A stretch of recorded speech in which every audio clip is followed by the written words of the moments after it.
Okay. Where am I here? There we go. Welcome everybody um, to a to another live stream. We are here. So continuing on with the discussion surrounding those 16 verses, which are in the King James Version and are not in our modern translations. Now, I feel like I need to clarify this. I was just accused of being a King James Version onlyist. Now, I understand there's a few King James Version guys in here, and I don't have a problem with many of the King James Version onlyists that I dialogue with them. But I am not a King James Version onlyist. You don't need to be a King James Version onlyist in order to argue for some of these passages that are often taken out, removed, or omitted, whichever word you want to say, from our modern English Bibles. And I think John 5:4, right, just to get everything out of the way, and it's not just John 5:4, it's the second part of John 5:3. I think we should keep those. We shouldn't relegate them off to any margins or push them out of the text altogether. And of course, as you know, I'm a Byzantine priority guy, not a KJV only guy. So when decisions are tough and very, very difficult in the textual critical world, I tend to side with the Byzantine text, just straight up. That's how it is. So that's exactly what I'm going to do here with 1 John 5:4. But you didn't come here just to hear my presupposition up front. That's just so you know that my where my biases are. But you came to see the work, as it were, right? You know, when you're in math and you have to show all your work to the teacher, nobody wants to see that except the teacher. None of the students care. I don't even really care to do it, but you just have to. But here, I enjoy doing the work, and it looks like most of you enjoy seeing that work. So that's that's what you're here for. So I am going to argue. I'm going to argue for its inclusion, but based mostly off my presupposition of a Byzantine priority position. All right. So let's take a quick look at the comments. Let's see what everybody's saying here. I've been interacting with you while everything was loading up on the screen here. But Ross Lewichuk, thank you for the $5. That was awesome. Thank you very much. You're helping build the studio here by giving like that. So thank you. So he says, O2 is your ace up the sleeve. Yes, Alexandrinus is the ace up the sleeve. It's very frequently the ace up the sleeve. I love that, the ace, the big A. If it was a playing card, it'd probably be the ace of hearts. I don't know why, it just would be. Now, it's really interesting. Apparently, there's a lot of affinity between Codex Alexandrinus and Codex Pi. I say pi just because P sounds weird, but in an English context, okay? There's some interesting affinities there. I'm not going to talk about those affinities tonight, but there's been a recent uptick in discussion about that 9th century majuscule manuscript. Something to kind of keep an eye out. Very superstitious. Writings on the wall. Very superstitious. Ladders about to fall. Who was it? Let me just take a look at the comments here. Someone is asking. Mr. Moreno. How's it going, Mr. Moreno? He says, okay, time to find out if there really was an angel in the water, or if it was merely a superstition. Guys, there was an angel troubling the water. That's it. We're done our video. Just kidding. Kevin, how's it going, Kevin? Good to see you in here today. Good evening from Lakeland, Florida. Good evening from the Bruce Peninsula in Ontario. The Tyndale House has it in an apparatus. And then Mr. Moreno is going on about the superstitious thing here. It does raise the question, if the angel really was in the water, then why doesn't Jesus directly interact with the angel? You'd think that John would want to explore that point a bit. Maybe, or not. If the angel only comes from time to time, right? Catechedron, right? If he only comes from time to time, I think James in his article suggested that time to time Tertullian understood that as being once per year. To answer your point with that is perhaps the angel wasn't around when Jesus was there and he saw the man. Who knows when the last time was that the water was troubled? So it seems to be a random event. Anyway, I'm going to do up this button. I almost didn't have my shirt for tonight's live stream. The sleeves popping all over the place here. Just give me a second. All right. Oh, we're almost there. I apparently didn't fully dress myself. All right. Yeah, so I struggled with this one. You know what? There comes a time when you're putting your stuff together that you just gotta be like, okay, I got what I got, and this is what we got. So I feel a little bit like that. That's what it's like today. It was way more than I totally anticipated. Not just because of verse 4, but this variant, as most of you probably are aware, is it's not just verse 4. It's also the end of verse 3. So I have it up here. We're gonna read a little bit more because I think the context is pretty important on this one. I know I've seen a lot of people say that you can't understand verse 7 unless verse 4 is there, and we'll ask that question as well. Excuse me. So our passage here is John 5:4, and I'll be reading from the New King James Version. And so from the top here, it says, "After this, there was a feast of the Jews, and Jesus went up to Jerusalem. Now there was in Jerusalem by the sheep gate a pool, which is called in Hebrew Bethesda, having 5 porches." Now, some of you might get this reference, but I just, whenever I think of Bethesda, I think that this man who's laying there, unable to move, he's probably like not able to move because half his body is like stuck inside the stone of the stairs. If you get that reference, shout out. Anyway, having 5 porches. In these lay a great multitude of sick people, blind, lame, paralyzed, waiting for the moving of the water. So this is variant 5.3b. Okay, so this is the first part, and it's separated. It's such a weird variant. It's like the verse numbers are totally inconvenient here. They get right in the middle of this variant. And then our passage, "For an angel went down at a certain time into the pool and stirred up the water. Then whoever stepped in first after the stirring of the water was made well of whatever disease he had." Now, I had a pastor when I was new in the faith. He would call him the angel jacuzzi. So you get the picture. Now, a certain man was there who had an infirmity 38 years. And when Jesus saw him lying there and knew that he had already been in that condition a long time, he said to him, "Do you want to be made well?" And the sick man answered him, "Sir, I have no man to put me into the pool when the water is stirred up. But while I am coming, another steps down before me." And Jesus said to him, "Rise, take up your bed and walk." And immediately he was made well. All right. So the question is, right, we come back to verse 4. It's the entire verse, the whole thing about the angel stirring up the waters and curing diseases. And then in verse 3, the second part here, we have the people blind, lame, paralyzed, and then waiting for the moving of the water. So typically what we would see here is most of our modern Bible translations, which don't have these verses in there, are going to put a full stop here instead of a comma and go right down to verse 5. Now, a certain man there had been infirmity 38 years.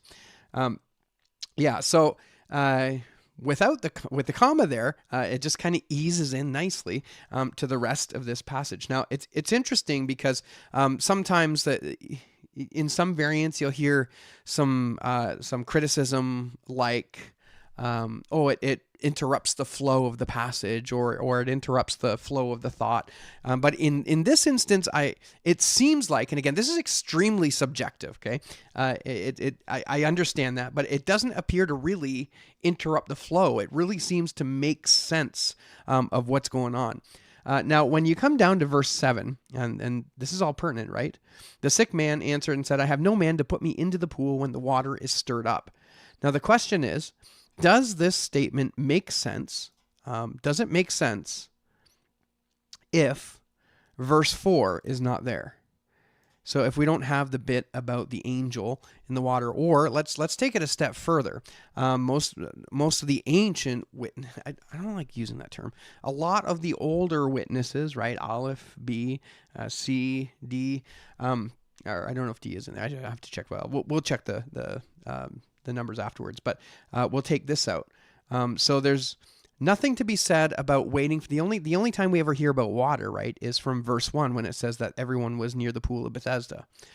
So if we take this passage out and we read it, in these lay a great multitude of sick people, blind, lame, paralyzed.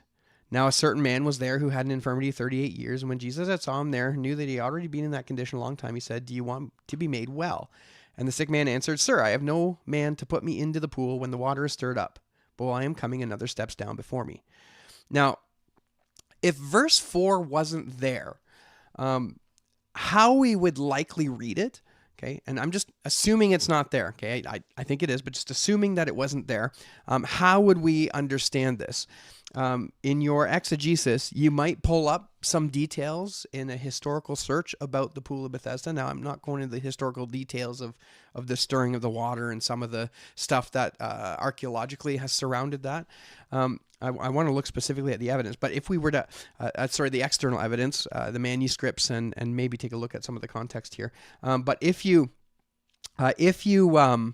don't have those verses and you come to this, you will see that somehow by going into this pool of water when it is stirred up, it has a healing effect on the individual. And if we were exegeting this without verse 4, we would probably just say, "Oh, that's interesting. We don't know how that works, but Jesus is going to come and do something," and of course you'd go on your way there. But it is interesting because verse 4 does apparently answer the question as to what it is about the stirring up of the water that made it desirable for people to go in to receive a healing. So now the other thing that needs to be said here, I think, is how do I phrase this? Now that Michael Heiser's stuff has come out, right? People are a little bit more open to the supernatural stuff. So the other way to kind of phrase to look at this is from the perspective of a supernatural thing happening clearly, right? If verse 3b and 4 are to be in existence, if they're there, right? If they're authentic scripture, then we would have no choice but to see this as an actual event that occurred, that an angel, some sort of heavenly creature, would come down and would do something to the water to make it so that people can get healed. That's a very supernatural thing. I just think about it like if you were to go to a place today where they have this pool of water and people would step in random moments, like the water would start to do stuff, and then somebody would jump in, they would get healed, right? It would be like miraculous, like spiritually miraculous, right? And so that's kind of what we're seeing here. It looks to be some sort of spiritual thing that's happening, that's causing the pool of the water to, or I don't even know how that would work. Maybe it's the angel doing the healing, or maybe it's the water being stirred up. Again, if we're looking at this as authentic scripture, this would be a very supernatural event. I won't try to understand how it works, but with that being said, I think one way that could potentially lead us to a place where this could be taken out would be this sort of reservation when it comes to supernatural things. Now, I don't want to, I'm not specifically blaming anybody or anything like that, but just if we're looking at internal reasons why, or external reasons why this passage could be removed, is perhaps somebody doesn't particularly like the way that this reads and the implications that appear to be taken from it. Like, for example, an angel can heal, an angel can stir up the water and heal. But I don't think that's necessarily the best way to come to a variant like this, is to have this sort of preconceived idea of what can happen supernaturally and what can't. I mean, you take a look at some of the weird supernatural stuff you read in the Old Testament, and then the question you would have is, well, does this supernatural stuff, does it stop at the New Testament? And of course, the answer is no, right? We see demoniacs, right? People who are possessed by demons. In the early church, there was healings that were happening. God used certain individuals to heal people all over the Old Testament. Perhaps God is using this angel to heal people in much the same way that he used them. Anyway, so all that to say generally is I wouldn't take a fear of the supernatural as a reason to remove this verse, although it's understandable as to why somebody might want to take this verse out. We are going to take a look at a paper that's rather interesting in its conclusion, and there's a couple we'll just say inconsistencies in Gordon Fee's writings that I'll point out, which kind of goes toward this point. Now, Gordon Fee, he was a Pentecostal minister, so it's really interesting how that Gordon Fee he wrote an article. James Snapp gave this to me earlier. He wrote an article about why he thinks this is an inauthentic passage, and again we'll take a look at a couple of those. So let's take a look at some of the other footnotes here. Let's take a look at the comments real quick. I know I'm talking a lot. It's all good. All right, so friendly neighborhood Jesus freak. That wasn't Jesus' plan. That's right, to use the angel. Jesus wanted to do it himself. He was here to authenticate his ministry by doing some of those healings too. So, all right, an angel of the Lord wasn't there because the angel of the Lord was there. That's funny. That's a very good play on words. Oh, scratch my eye here. There we go. All right. Verse 7 makes sense if it's a hot spring that people go to for relief. The only issue that John would be assuming that people can make that inference, right? Right. Yeah, sure.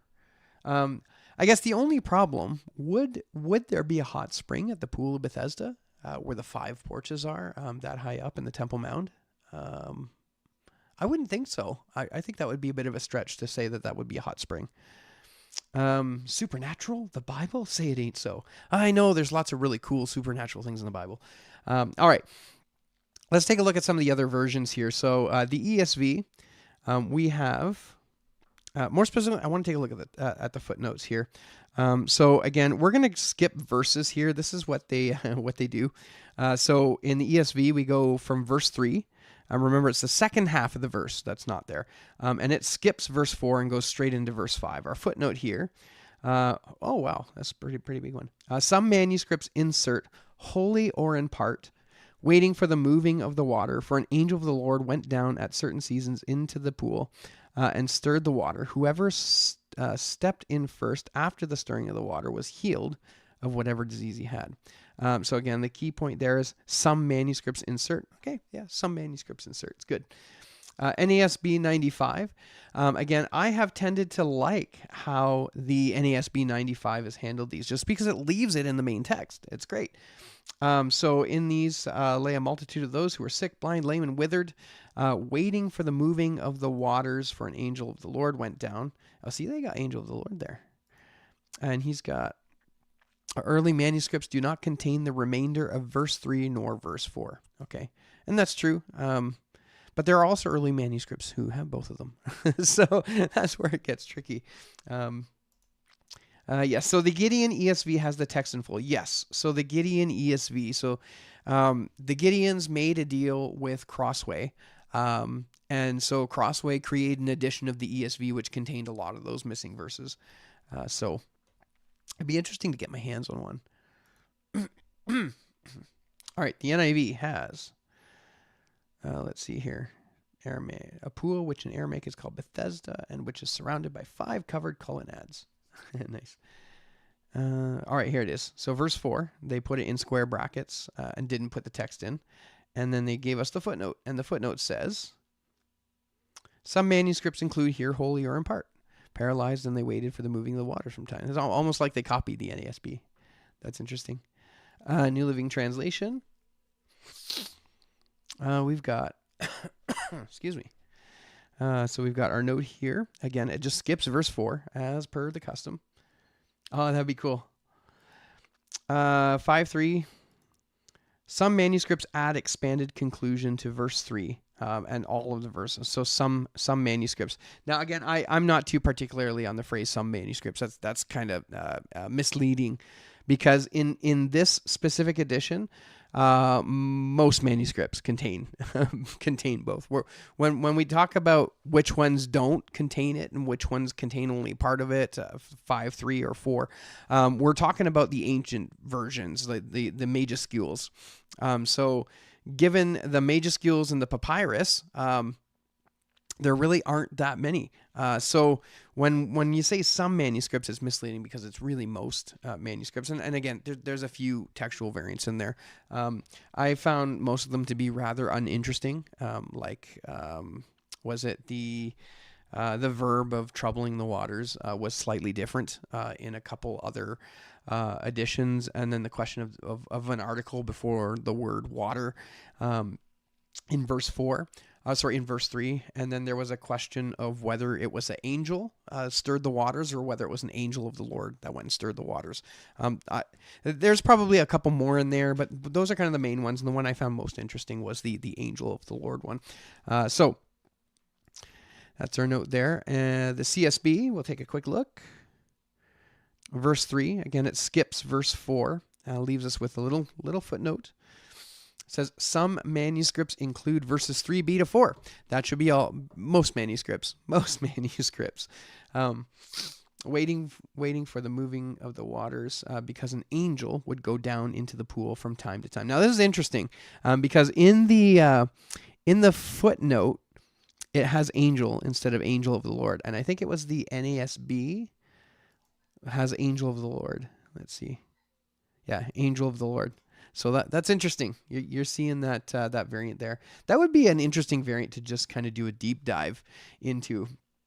Obviously, I haven't done a complete deep dive into that because this is bigger than I expected it to be. What's the footnote say in the ESV? I'm just curious now. It has, for an angel of the Lord went down. So they're in agreement with James. The footnotes, they agree with you there. All right. We'll take a look at the net. Now, again, I don't particularly like the NET translation. I like the footnotes, but the translation is a little too loose for me. But all right, so we have 5:3. We come down. We don't have the second part. We're waiting to be thrown into the water or put into the water. But we have the footnote here. Again, we skip verse 5. Hey, how's it going, baby gremlins? Verse 5. Oh, there we go. It says the majority of later manuscripts. There we go. Yeah, that's better. But this is the net. This is the net, so it's more extensive. If you have a net with the full notes, it's like it's crazy how many notes. All right. So the majority of later manuscripts see the corrector. I think the 3 there is the third corrector. There's been a number of correctors on there. Theta, C, 078, F1, 13, and the kind of German-looking M there. Oh, I'm not even showing you. Oh, I wasn't even showing you the whole time. Sorry, guys. All right. All right. Let's start over. We'll just start over the NET. Y'all listened. Okay, so the majority of later manuscripts, C, corrector, theta, C, 078, family 1, family 13, and that you can't really see that because it's too tiny. The Gothic M for majority. So essentially saying majority manuscripts contain it. The majority text has it. So they add the following: waiting for the moving of the water, for an angel of the Lord. So the NET is with you. The NET is with you, James.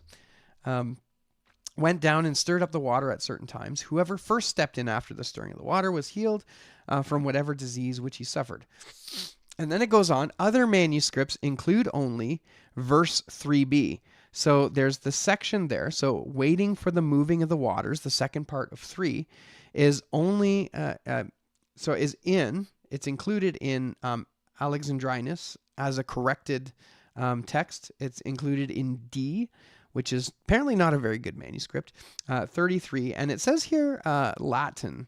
I'm assuming that's Old Latin. I'm careful not to say the Old Latin. Okay, it's Old Latin.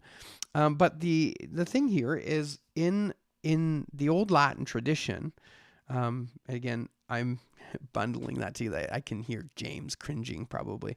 But in Old Latin manuscripts, we'll just say it, on Old Latin manuscripts, they're not necessarily coming from the same source. That's why we don't say the Old Latin. It's not like it's the Vulgate where, one person did it. It varies. But anyway, in most Old Latin manuscripts, we typically see them both together. So the Latin tradition has these. So it says, or verse 4, A, L, and Italia. I'm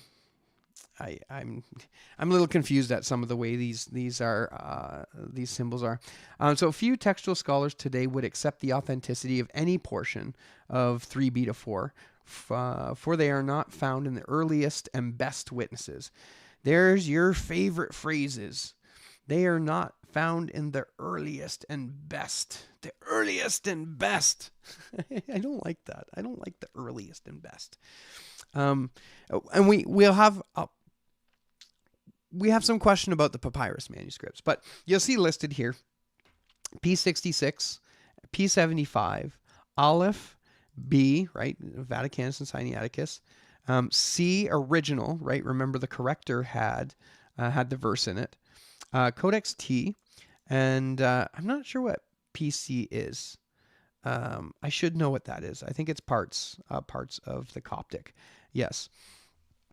And we'll talk a little bit about the versions a bit later. Oh, I lost it. Where'd it go? There it is. All right. So they include non-Johannine vocabulary and syntax. So they're basically saying that the style of these two verses are not Johannine. I got some interesting stuff there to show you. And syntax. Several of the manuscripts that include the verses mark them as spurious. And when they say several, I think the number is 4, with an asterisk or an obelisk. And because there is a great amount of textual diversity amongst the witnesses that do include the verses, the present translation follows NA omitting the verse number, a procedure also followed by a number of other modern translations. All right. The CEB just blames it on the scholars. Critical edition. That's funny. Okay. All right, so that's a quick walkthrough of the English versions. We'll take a look at Metzger in a second. Of course, we're going to look at Metzger. Why? Because he's got the only commentary of the New Testament of why they make the decisions that they're making. Again, Maurice Robinson is creating one as we speak, hopefully to be released and published soon. And Crossway is currently working on one for the Tyndale House Greek New Testament. So it'll be interesting to see some of their works, if they'll put in any new arguments. I know Maurice's will because he's a Byzantine guy. But I'm not sure. I'm not sure if we're going to see any new ones, new arguments or new ideas put forth on passages like this from the THGNT. But we'll see. We'll see. I'm holding out hope. So when they come out, I'll be the first one to order them. I'll see if they'll even let me do if they'll let me pre-order it. I'll give them a bit of publicity if they send me their commentaries and I can use them for this kind of stuff. All right, let's take a look at the comments. So a lot of banter going back and forth. So the LSB, gender neutered language, does major damage to some passages. Yes. When we're done here, I want to take a look at the First Nations version. The First Nations version. So James, if you're still here, I saw your article that you posted showing the appalling, and even one of our most charitable brothers on the CT side also acknowledged this textual note as appalling in the First Nation version. So I had actually seen the First Nation version a little while ago when I made a trip to the Christian bookstore, and I just kind of like perused through it and saw a few things and were just kind of, that's kind of odd. But when I went to look it up again today, I saw things that were just straight up appalling in the translation. When we're done here, we'll take a look at that together. It's quite interesting. All right. Yo, baby gremlins, you're saying yo. It looks like there's about a 10-second delay would be my guess. So NRSV, of course, has other ancient authorities add. It tends to avoid saying more than that one way or the other. That's fine. The Vulgate has it in full, complete with of the Lord. Yeah, that's interesting because the Vulgate was a pain in my neck when I was looking at this one. It's all over the place, whether it was the Clementine, the Stuttgart. I think there's another Vulgate around, and they work their way back and forth between so some editions, printed editions, I think have it, and some are kind of like it was just really confusing. That again, maybe it's just because it's between two verses. I don't know. I found it very confusing with the Vulgate. Morano. The Nabber is very opinionated on the matter, though. You might find the notes here rather interesting, but it's too long to post. Okay. You send me a link. We'll read it together. Mr. Moreno, if you have a link to the NABRE, or if I don't know if you could, I don't know what you could do. If there's a link, we can look at it together. I'd be curious. Common English Bible, Pastor Brett, okay. The CEB is for people who think the NIV is too literal and the NLT is too loose. Yeah. LSB reads Angel of the Lord and also has a note for the entire passage. Early manuscripts, of course. Christ is King. How's it going? Good to see you here. I've seen you on the Discord server. So Christ is King says, hey, brother, have you heard of the New Jerusalem version? Yes, I have. If not, check it out sometime. It uses the majority text. Tim Nichols did a short video about it. It's very unique. Yeah. So I actually emailed the editors of the New Jerusalem version asking to clarify where its text base came from. And I believe they responded back saying that the New Testament was from the Byzantine text form. So that's the RP text. I don't know about the Old Testament, but they were pretty good there. And then I forget what he was asking something else in there. And I sent back a response saying something along the lines of, and perhaps it came out wrong, but I think we have too many English Bible translations. So I forget how it went, but he never responded to that. So I may have offended him. If I did, it wasn't on purpose. I would love to have a chat, but yeah, I do think that there's a glut of English Bibles, and it's hard to justify another one. All right, Get Gnome says, hi, everyone. James is still here. And hi, Get Gnome. And Mr. Moreno says, I'm always concerned about posting links lest YouTube eat them. Hopefully that one showed up. If you posted a link, it did not show up. I wonder if there's another way to do that. Sideburn soldiers. We need to get back to the Septuagintal source. I don't think there's a Septuagintal source for the New Testament. I'm saying that mostly tongue in cheek. I just don't have the knowledge on Old Testament textual criticism to really speak intelligently on that. So, I'm inclined to just hold that for now. Maybe one day we'll start diving into some of these Old Testament textual questions. I did with, what was his name? The Disciple Dojo guy, JM from Disciple Dojo. We tackled a few in Genesis there. Okay, just search for John 5:3-4 in Nabra. It's on Bible Gateway. All right, let's do this. John 5:4 Nabra Bible Gateway. Let's see what comes up.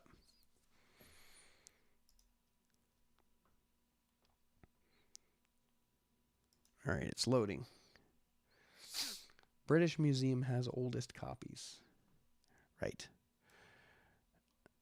Okay. Let's see. So verse 4, so here's the footnote.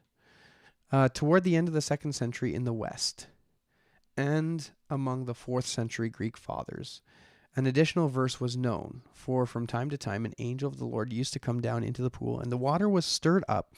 So the first one to get in after stirring of water was healed of whatever disease affected him. The angel was a popular explanation of the turbulence and the healing powers attributed to it.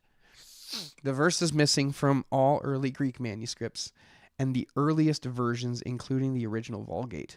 Wow, that's not right at all. The verse is missing from all early Greek manuscripts. Again, I guess that defines what you mean by early. Including the original Vulgate. And that brings up an interesting point. The way he says, including the original Vulgate. That is what's the, I'm at a loss for words here. This is just rewording of Metzger. That's all this is. This is all rewording of Metzger here. This, and the way Metzger words it, it's so incredibly, deplorable is not the word. Okay. I'm trying to be charitable here. It's just not a good way. I think this is probably a pretty good segue to go into Metzger. Let's pop in Metzger. Let me just make sure I'm showing you here. I'm going to make this nice and big so that we can all read it together. Not that big though, because it's got to at least be on one page. All right. Okay. So omit verse. Okay, so I didn't actually check 3b for this one. I think he included that in verse 4. Yeah, okay. Oh, Xiron. Yeah, that's an interesting variant. We're not going to look at Xiron today.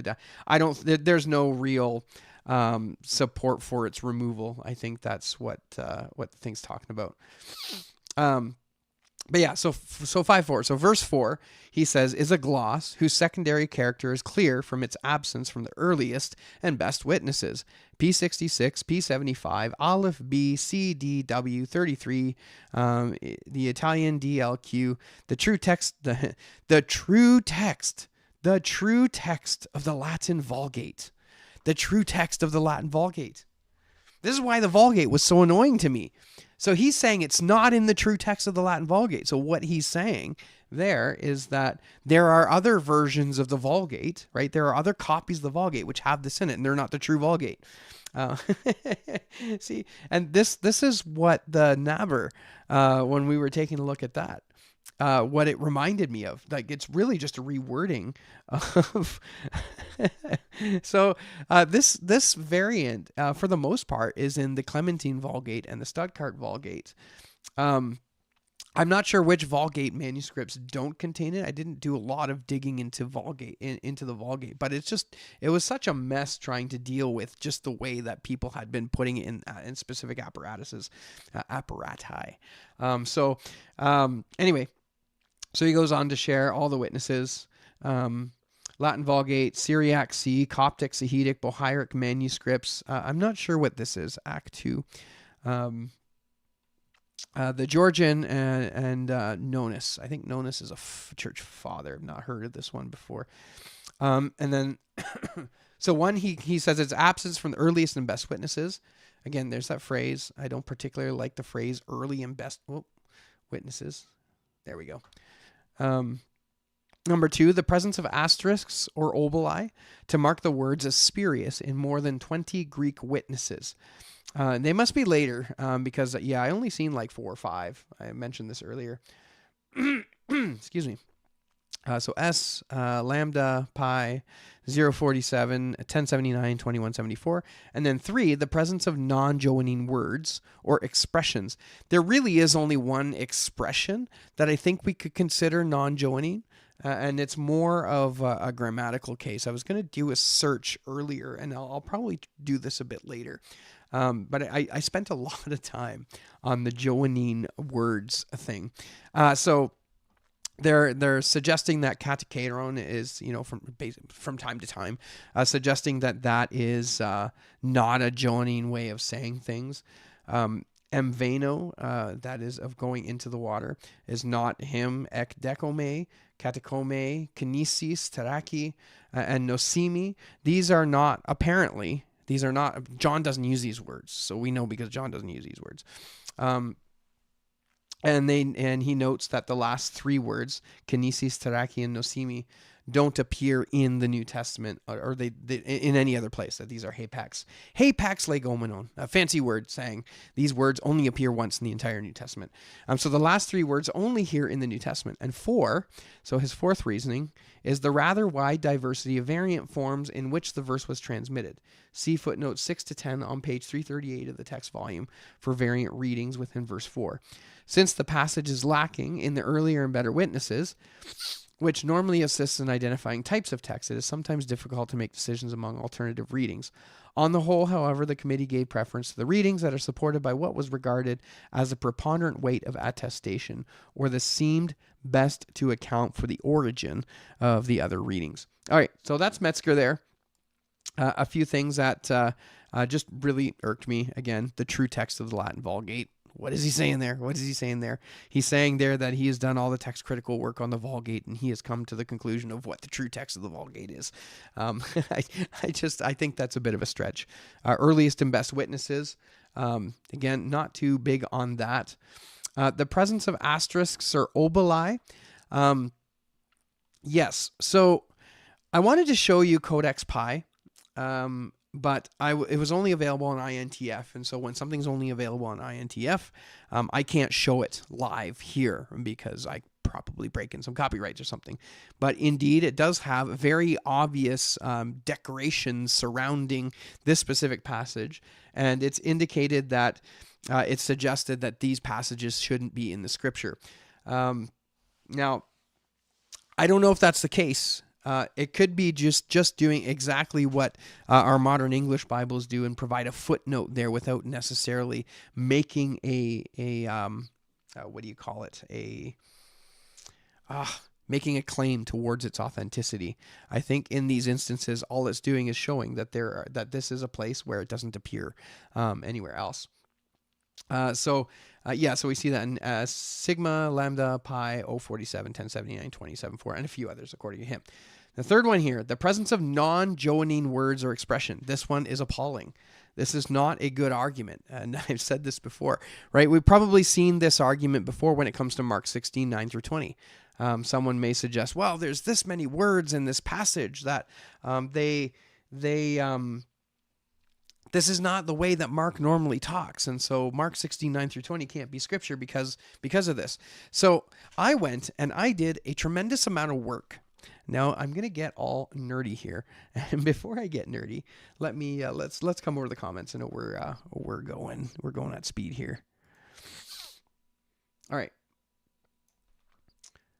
The Nab's notes generally are critical of the text. Yes. So John Wycliffe Bible. Yeah. So basically everything based on the Textus Receptus will have these verses. So you take a look at all the early English Bibles all the way up to the King James. They're going to have it. You start seeing divergence from that passage when we get into the 1880s and Westcott Hort's work. I didn't check the ASV, but I can almost guarantee you that it's not in the ASV. If it is, it's probably footnoted. And then, of course, all our modern Bibles went the direction of not including it, but putting it in the footnote. Friendly Neighborhood Jesus Freak says, hapax legomenon appears in a footnote in the KJV preface. Oh, interesting. I didn't know that. Appears in a footnote. What word is it? I'm curious. Which word? All right. Earlier and better witnesses is a logical fallacy. Yes, it is. The Newberry Bible has interesting notes on this text. Oh, cool. Yeah, do share. I'm curious. Sideburn Soldiers, what is the verse that is missing? 5:4. I don't go by Vulgate either, as it was changed to Masorite as well. Yeah. So the second part of verse 3b and all of verse 4 would be missing. Baby Gremlin says, Dwayne, if we look at, for example, the oldest 5 or 10 Byzantine manuscripts, is the verse missing from any of those? So it's kind of complicated. We'll take a look at the list in just a second. I'm looking at Charles Thompson version. I see verse 5 for John 1. Yeah. Yes, I see an angel coming down to stir the pool. Yes, it is the Charles Thompson Septuagint. Okay. Verse 7 strengthens 3a4. Yeah. So that, we talked a little bit about that at the start. I think you could, if you really wanted to, you could read that without verse 3 and 4 and still come to a general understanding of the text. I think you can make a case that not always are the specifics known to us. I can give an example of Paul when he talks about his thorn in the flesh. It would be nice for him to explain more explicitly what that thorn in the flesh is. And so, of course, when we preach it, we may say things like, well, maybe it was his eye problems. See with what big letters I write to you. Or maybe he was having some sort of physical ailment. Again, he's not explicit. So we just kind of see it as, something, and we take like a generalized principle from that passage. I think you could do the same thing here if John 3b and 5, 3b and 4 were not part of the scriptures. Now, again, that's not me saying they aren't. That's me just saying you probably could come up with some sort of interpretation. My source is Internet Archives. Yeah, I like Internet Archives. ASV, many ancient authorities insert wholly or in part. Yeah, okay. Oh, that's interesting. That's kind of backwards from what I would expect in the ASV. Very interesting. All right, near where it says having neither brother nor sister, hapax legomenon, appears in the margin. Okay. Mike Hare says, I have an original 1808 Thompson's LXX. Pretty neat, but I try not to handle it much. Oh, that's really cool. That's a very old book. I have Brenton's.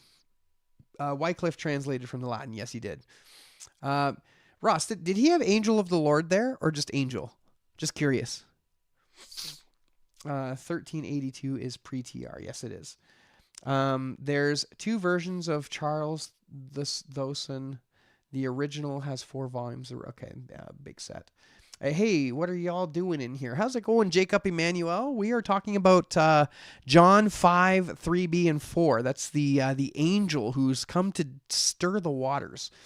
So we're asking the question, is this authentic? I already answered that at the start, but we're just working through it, just because that's how we learn. All right.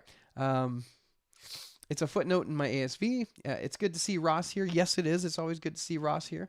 Mike Hare, it's the volume with the Psalms, 1,000 copies were made. Okay. All right. So we are going to, where are we going next? I'm just going to reference my notes here because I keep getting, oh, right. That's right. Okay. So the claim here, now you're going to take, well, let's make this bigger. Maybe I can, there we go. We'll make this nice and big. So what do I got here? Okay. So this is an interesting list of words. So what you're looking at is every word that John only uses once. So photizo, these are just dilemmas. Okay, so he probably uses it in a different form. I think in this one he uses photizi. It comes to so every word here, John only uses once in whatever form he uses it. Just once. That's it. These are, I call these John hapax. John hapax. Sounds like another installment of that John Wick movie, John hapax. So I call these John hapax because they are hapax legomenon, specifically for the book of John. Now, these words might appear elsewhere in the New Testament, but John only uses these words once. And so what I wanted to do was take this claim in which, these words, John only uses them once. And so these are not very, these aren't John's vocabulary. So I came up with this method of objectively proving that this is really, really bad reasoning. So if we come down to John 5:4, you'll see our passage here. Now, you may say this looks really bad because of all the red, but I want you to understand what's happening. So in this column, we have chapter, and in this column, we have the verse, and then this is where the word appears. So Bethesda appears in chapter 5, verse 2. Now, interestingly enough, Bethesda is only named once in all of the book of John. But anyway, so this is based on the Textus Receptus. It took a tremendous amount of work. I think I used Scrivener's edition here to put this in. So if you're asking me why don't I have a critical text one, it's just it took too long. Okay, this took more than an hour to key everything in. But based on the text, and not only that, but the Textus Receptus text also has verse 3 to 4, so it made it easier to put this in. Now understand that the verse in question is really verse 4. So in verse 4, we have 4 words which John uses. Oh, I'm not showing your screen. Thank you. Where are we here? Oh, there we go. I'm going to have to get a big TV screen in front of me just to show what I'm showing. All right. Okay, here we are. Let me start over. Okay, so I made this sheet. Took more than an hour to key everything in. And what these are, so dilemma is the word that is used by John, and each of these words are only used once in all of the Gospel of John. So I call these John hapax, okay? I just made that up, John hapax. Why? Because they may appear in other places in the Bible, but they only appear once in the Gospel of John. Now, I didn't factor in 1 John, 2 John, and 3 John. I know it's the same author, Revelation, depending who you ask. I think it's the same author, but it's just weird. So I didn't use those, but specifically I used all of the book of John to determine which words he said in that gospel that he only mentioned once in whatever form it was, right? If you know Greek, a word can appear in many different forms. So it really doesn't matter. I chose the specific lemma, which means regardless of the form. So if it appeared in a first person plural form in one place and then a second person plural form in another place, that would count as two. All right, of the single lemma occurring twice. So again, this list is each lemma occurring only once. Now, you're going to see there are places where it's either highlighted in green or it's highlighted in red. So green represents a place where there are 3 places in the same verse where one of these John hapax exists. Okay, so in chapter 1, verse 27, the word haxios, worthy, imas, I forget what that is, hipodema, shoe, right, or sandal in this case.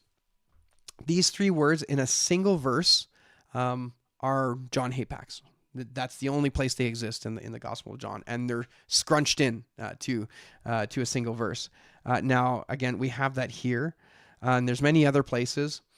And then where you see them in red is where there are more than 3 in one verse. And this is John chapter 2, verse 15, anastrepho, turning around, and keo, I can't remember, karma, colivistis, skinion, trapeza, table, fragalion. So these 7 places in a single verse, right? And as far as I understand, this verse is not really contested.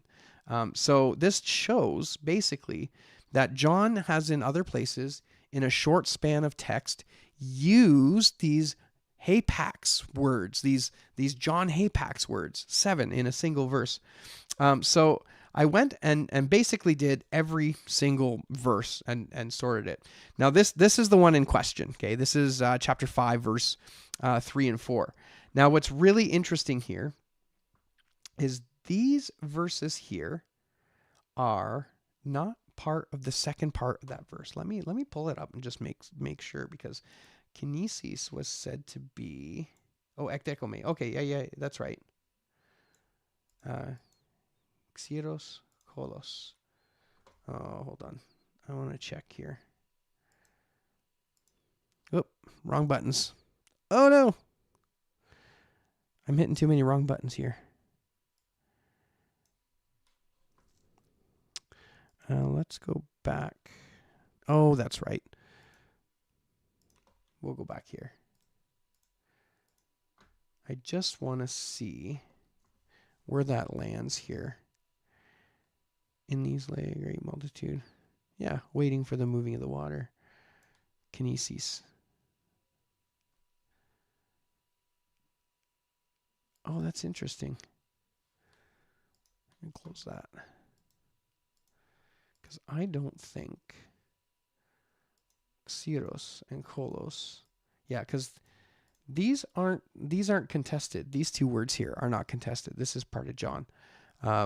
These are in the first part of the verse. So these are out of order. That's what's going on. That doesn't know how to order them. So the 2 words here, these would be part of the. You know what? I should probably just. No, I can't fix that because it's ordered. Yeah. So these words here are part of the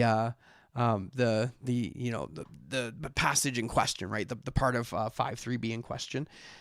These 2 are not. These are not in question, okay?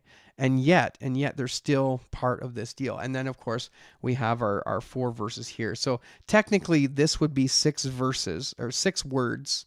6 words, 6 John hapax words in this 1.5 verse.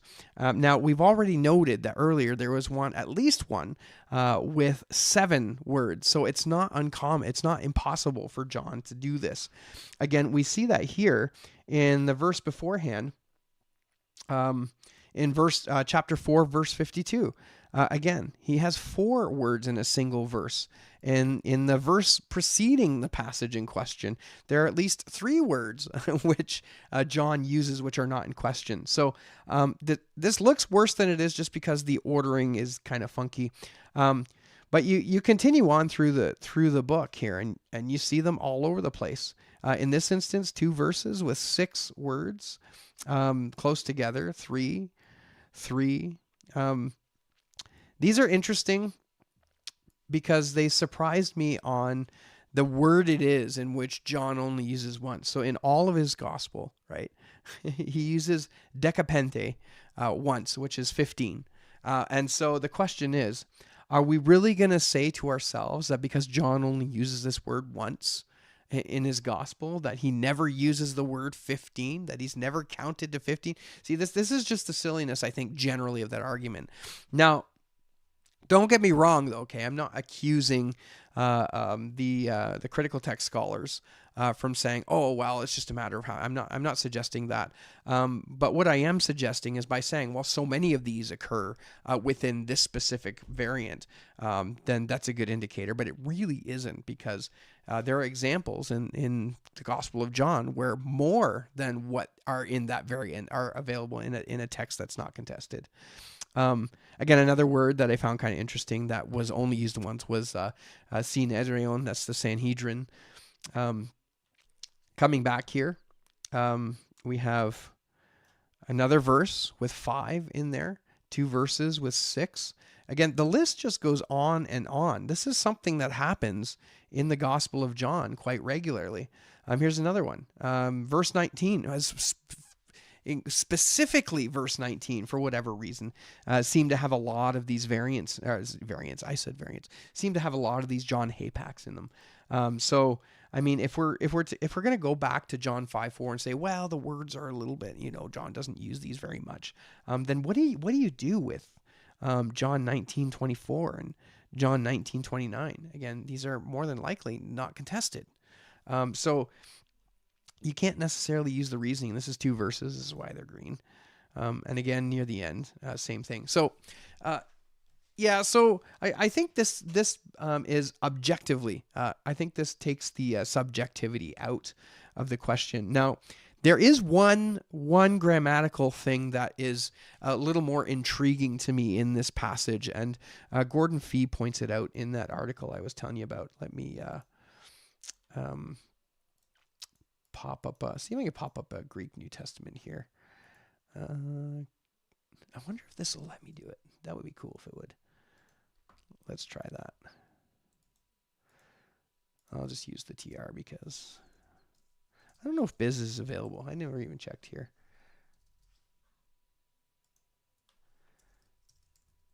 No. Oh, won't even let me have a... won't even let me put a Greek text. That's really sad. Let's see.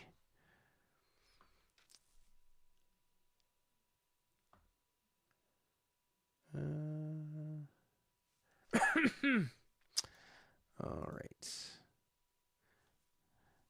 I'm just trying to pull up a Greek text so I can show you. You know what? I'm starting to lose my train of thought. Hold on.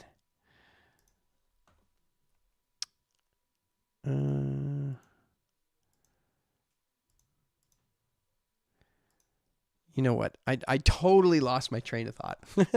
let's pop over the comments real quick, and I'm sure it'll come back to me. There we go. All right. Okay. Oh wow, there's quite a Wycliffe for Angel of the Lord. Interesting, Wycliffe. So Angel of the Lord. So we know that the Vulgate, which Wycliffe used, has Angel of the Lord. And we also know it's there. All right. I believe St. Augustine comments in his Tractate 17, paragraph 3 in the New Advent of verse 3 to 4 is this favorable evidence or a weak Latin commentary? That's a good question. I didn't look at Augustinian's quote. I looked more at Tertullian because he's 2nd century. So we'll take a look at that. Please show us your screen. Yes, thank you for reminding me. They thought to have the authority to remove many scriptures. I just sent the pic to Discord PD, the whole page at John 5 with notes. Yeah, unfortunately, I can't open the Discord server on here. If I do, I'm almost certain this will clog down my machine. I don't want to do that while I'm live streaming. New to live stream. If you can pull it up, yeah, I won't be able to. Mercenary FPS, new to live stream, but watch your videos. Oh, thank you. Very interesting and awesome work. Dwayne, can you tell me what you think is the most accurate version of the Bible? Being a Christian all my life, I just started reading it. Well, I am exceptionally happy that you are reading your Bible. That's a good start, a very good start. Accurate translation. I typically use the New King James Version. It's based off the Textus Receptus. It is a solid translation. I mean, it's as good as it's going to get. If you want a CT edition, I find the New American Standard Bible, the 1995 edition, I've been pleasantly pleasantly surprised. There it is, surprised. At the 95 because it tends to contain all those verses, those whole verses, which typically aren't in modern Bibles. So the NASB 95 would be another recommendation. So that's where I'm going to go there. I like the King James Version. I read that usually devotionally at night. And then the Christian Standard Bible, though it's a critical edition, so you're going to miss a few things here and there. It's fairly readable, half decent. But yeah, I stick to the New King James Version. That's my general go-to. And then I have the Greek texts. I read those. Byzantine text form and the TR at the top of the list there. Everyone here should join Dwayne Green's Textual Criticism Discord server. Yes, you should. Join the server and talk a lot about textual critical matters. And you know what? Even if you want to argue about some point of Christian doctrine, by all means do it. James Snapp, the train of thought has been derailed. Indeed, it has, and it still hasn't come back to me. So it must have been really heavy because the workers are having a hard time getting back on the track. This is what the Et Sefer reads. For an angel went down at a certain season into the pool and troubled the water. I don't know much about the Et Sefer edition. I know it's got a little bit of bad press from a couple people. Maybe it'd be worth looking into that. I don't know. Mr. Moreno says, I'd find the hapax legomena argument more compelling if the words are roughly synonymous with words that John tends to use instead, e.g. if he suddenly paired a word other than aeonion with zoin. Yeah. Further goes on, whosoever then goes into the troubled water has health, was healed. Then it goes to verse 5 after that. Okay. Friendly Neighborhood says that he can be a bit strongly opinionated on the server. Yes, you are encouraged to bring your opinions and even be opinionated if you want. Just don't call each other names. Come on. We don't do that. All right. Let's come back. Let me pop open my notes here. So that's the argument there. Tertullian. So Tertullian in the 200s. So, let's make this point here. I think, I'm going to talk about Gordon Fee's work on this one. He's got a paper, and James Snapp sent this to me earlier this afternoon. I read through it and found some interesting things in there. And he's responding back to I think it was Hodges, of Hodges Farstad fame, and he is basically arguing for the inauthenticity. I have the reference here. It is. Do I have the reference here? I should have the reference here. Yes, it's the Evangelical Quarterly Edition 54. So that's the October to December 1982. He makes an interesting claim at the very bottom of the whole article, which I think undoes, and I don't think he intended this, but it seems to undo a lot of what he had suggested. But before we get there, I want to talk about what he is saying here.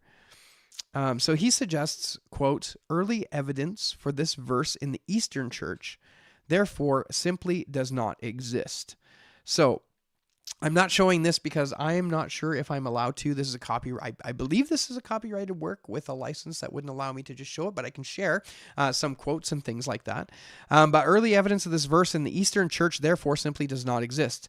So what's happening here is in this article where Gordon Fee is arguing for the exclusion of these verses, one of his reasonings is that these verses don't appear in early evidence from the Eastern Church. So this would have been east of the Mediterranean. So we are looking at Byzantium in the early periods, Turkey, Greece, Asia Minor, like that general area. So he says we don't see anything in there.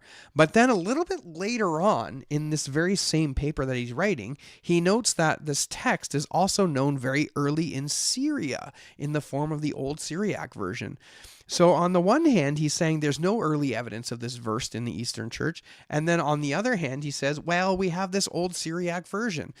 So I don't know. The Old Syriac version, as far as I understand, is fairly early. In fact, there's a significant debate as to which translation came first, the Syriac or the Latin.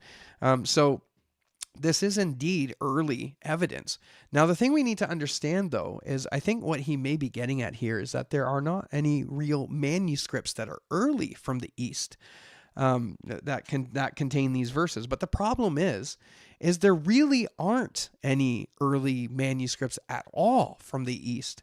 When we talk about early manuscripts, what we're doing is we are essentially looking at what we find in the papyri and these great uncials found in Alexandria. So I'm not pulling, a two streams argument, but there's truth to the fact that most of the old manuscripts that we contain come from Egypt. So do we have a sample size big enough in Egypt to suggest that what we have in Egypt is a reflection of what the text looked like in the whole of the world? I don't think so. I don't think so.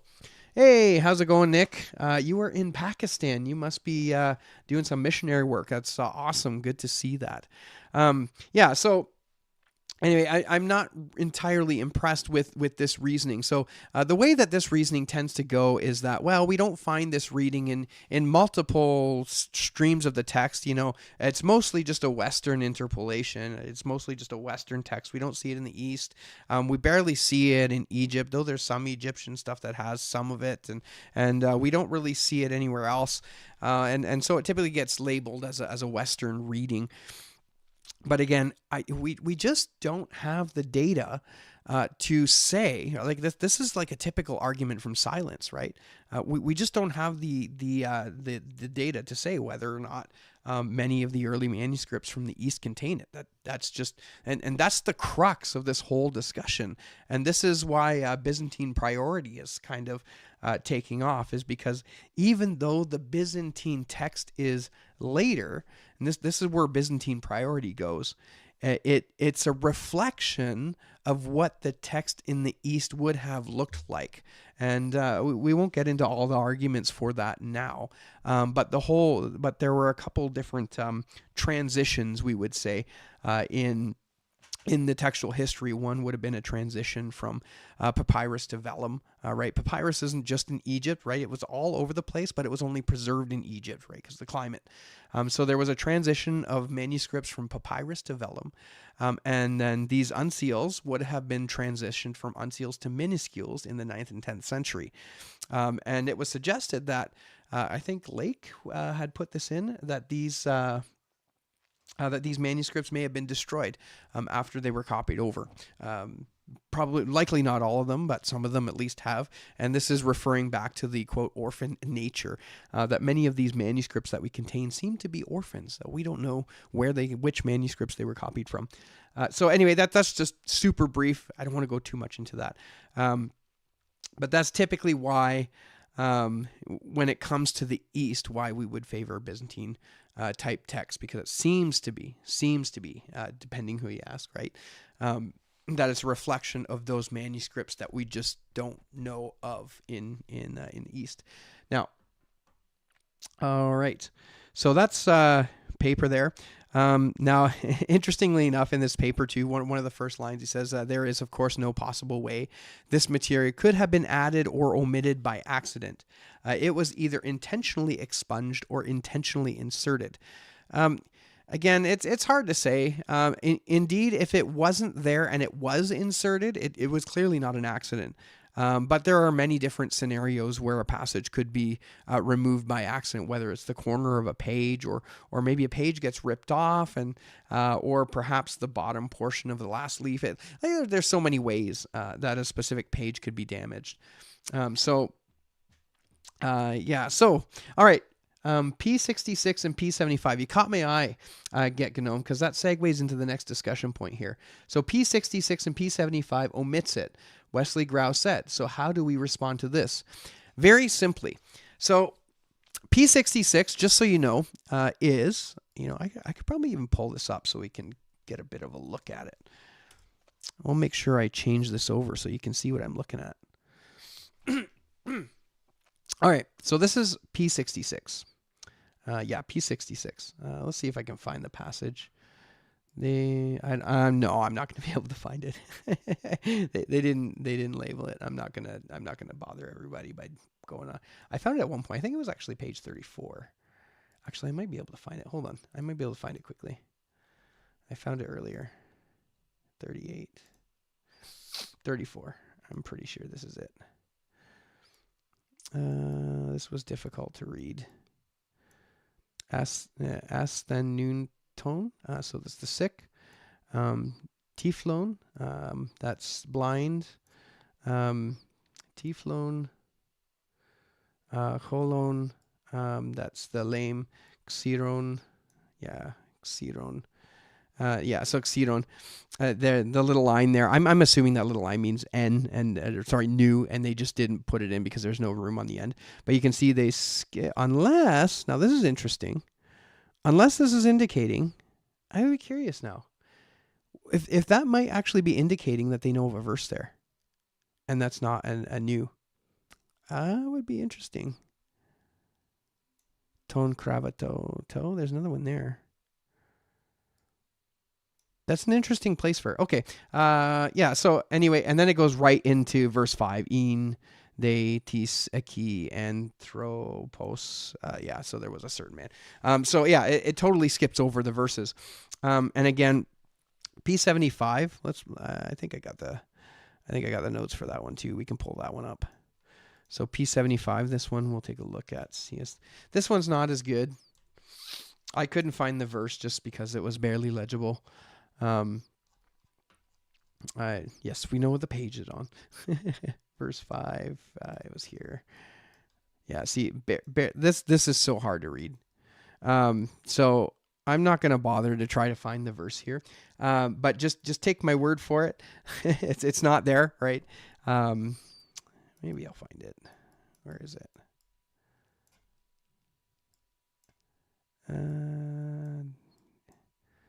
Ems Polis and Tavta Kati. Yeah, see, it's so hard to read. Tiflon, there we go.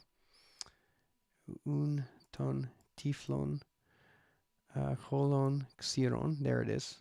And then it goes in de tis anthropos. Okay, so there it is, right? It's right here. I can't make it bigger. But it's right there. So you're right. So P66 and P75 don't contain the verse. And you may be going, well, you know what? Those are really early. They're like 2nd and 3rd century. This is like the earliest reference we have. But I want to point to something I found in Wayne Mitchell's Greek New Testament. So he has an introduction like the rest of them. And I'll just read the interesting bit about the early papyri. He says this. He says, however, talking about a number of manuscripts, actually, talking about the papyrus, says, however, recent studies have found that early manuscripts were not immune from extensive accidental omissions. Of particularly note is the study by James Royce on 6 important early papyri, P45, P46, P47, P66, right? P72, and P75. So these papyrus are listed as potentially having issues with extensive accidental omissions, which found 109 instances of scribal leaps resulting in omission, and that scribes tended to omit text rather than add text. See first footnote. So so I got a footnote down here. I'll share what that is in a moment. From this and other text critical data, Peter Gurry concludes that early manuscripts are not faultless and that we should be less hesitant to acknowledge that even our most notable witnesses have lost the original text through homoteleuton. Now, this isn't an example of homoteleuton here. I didn't see it, but there does seem to be a recognition that the papyrus are somewhat problematic in the sense that they often have these, quote, extensive accidental omissions. Now, they came from Royce Scribal Habits in Early Greek New Testament Papyri. It would be good to get a look at that. I think that was an article or a chapter in a book. I'm not entirely sure. But it is interesting to note how the papyri aren't necessarily all they're cracked up to be, so to speak. There's another interesting study. I didn't pull it up. Just again, I was running out of time today. But there's another interesting study about the papyrus specifically. Nick, if you're in there, you probably are aware.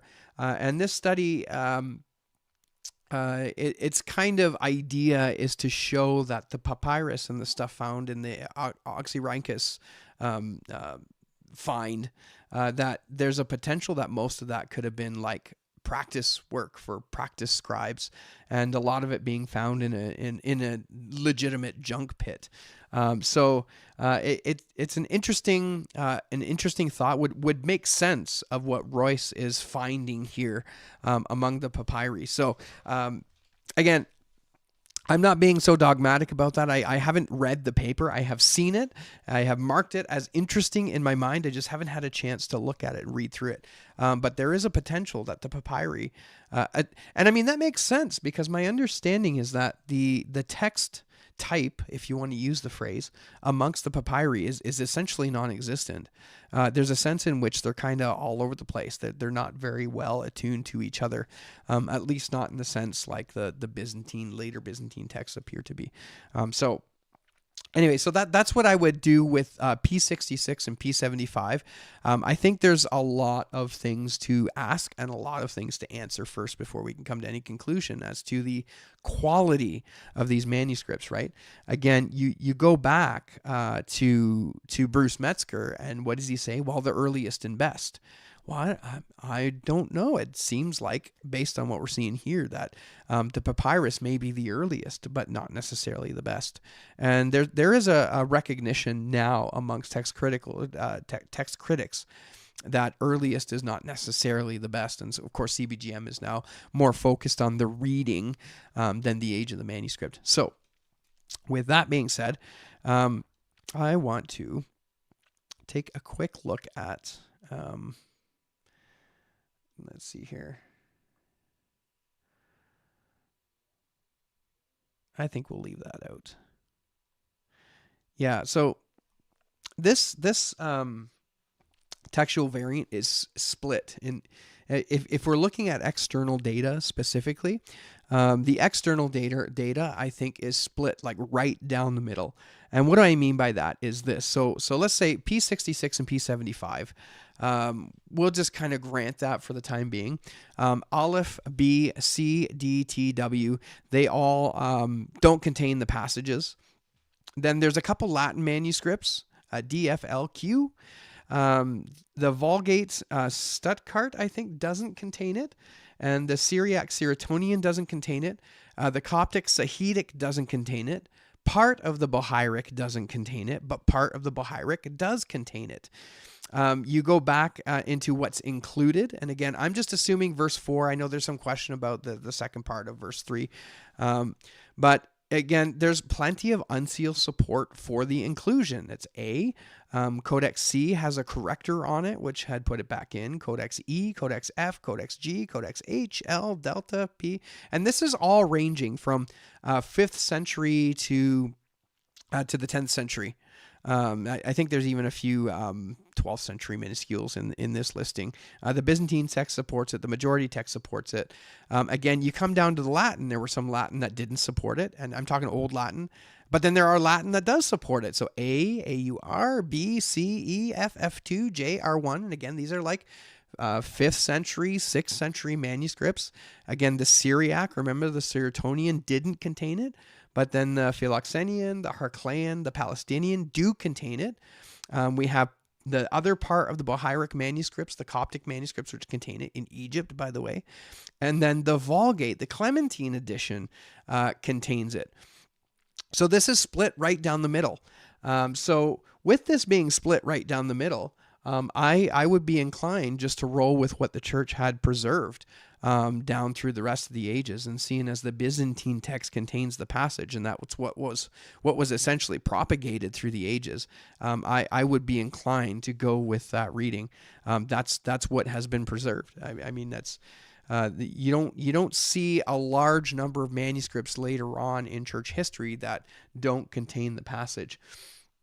Now, I want to come down to where am I here? Yeah, I'm still showing you the Papyrus manuscript. I could probably just go like this. Here we go. Before I finish up the final thoughts on John 5:4, these aren't final thoughts. This was a very big, very complicated variant. But I might revisit this again some other time. But I have one more final thought for this video on that, and then I want to talk about this First Nations version. It's surprising. All right, let me pop over to the comments here and see what y'all are saying. Okay, so you caught my attention there, Get Gnomed. I know I'm a few ways up there. Let's see. All right. Okay, I remember that. So sideburn soldier further goes on whensoever the end. Okay, we talked about that. I can be a bit strongly. Yes, you can. We love it. We love it. Right. We love it. Okay, side, yes. The Et Sefer has mistakes as it used much of the Masorite text's Moreso. I'm not sure what you mean by Moreso. Mercenary FPS, I've been reading the RSV. I am committed to learning the Bible text more. Oh, man.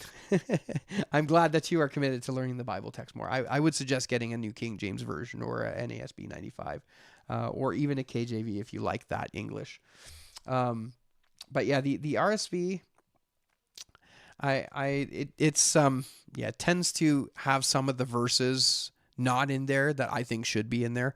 Again, you'll probably get a different answer from somebody else if you ask them. But I would say stick to the TR translations for the time being. I think that would be better. Thank you for the response. You're welcome, Mercenary FPS. Come join us on our Discord server. If somebody's got the link to the Discord server, pop it in there. Go and join the conversation.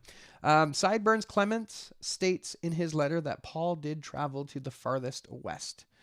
Yeah, he did. I mean, you can chronicle in him that he ended up in Rome, and the Book of Acts has him in house arrest in Rome. But we know from the epistles that he had another missionary journey that he took after that. So yeah, it's not entirely. It's totally plausible that he took some of his stuff there. Of course, though, when he's writing his epistles, he's addressing them to a specific location, and I'm sure those letters went to those specific locations.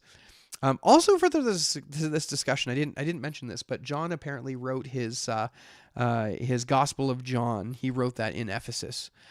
So the geographical track would have put some going north and some going south on land, wherever it went by boat. I don't know. It would be an interesting thing to work out geographically, how things look. Anyway, that's total side thing. All right. Hey, Pastor Brett, thanks for the $5.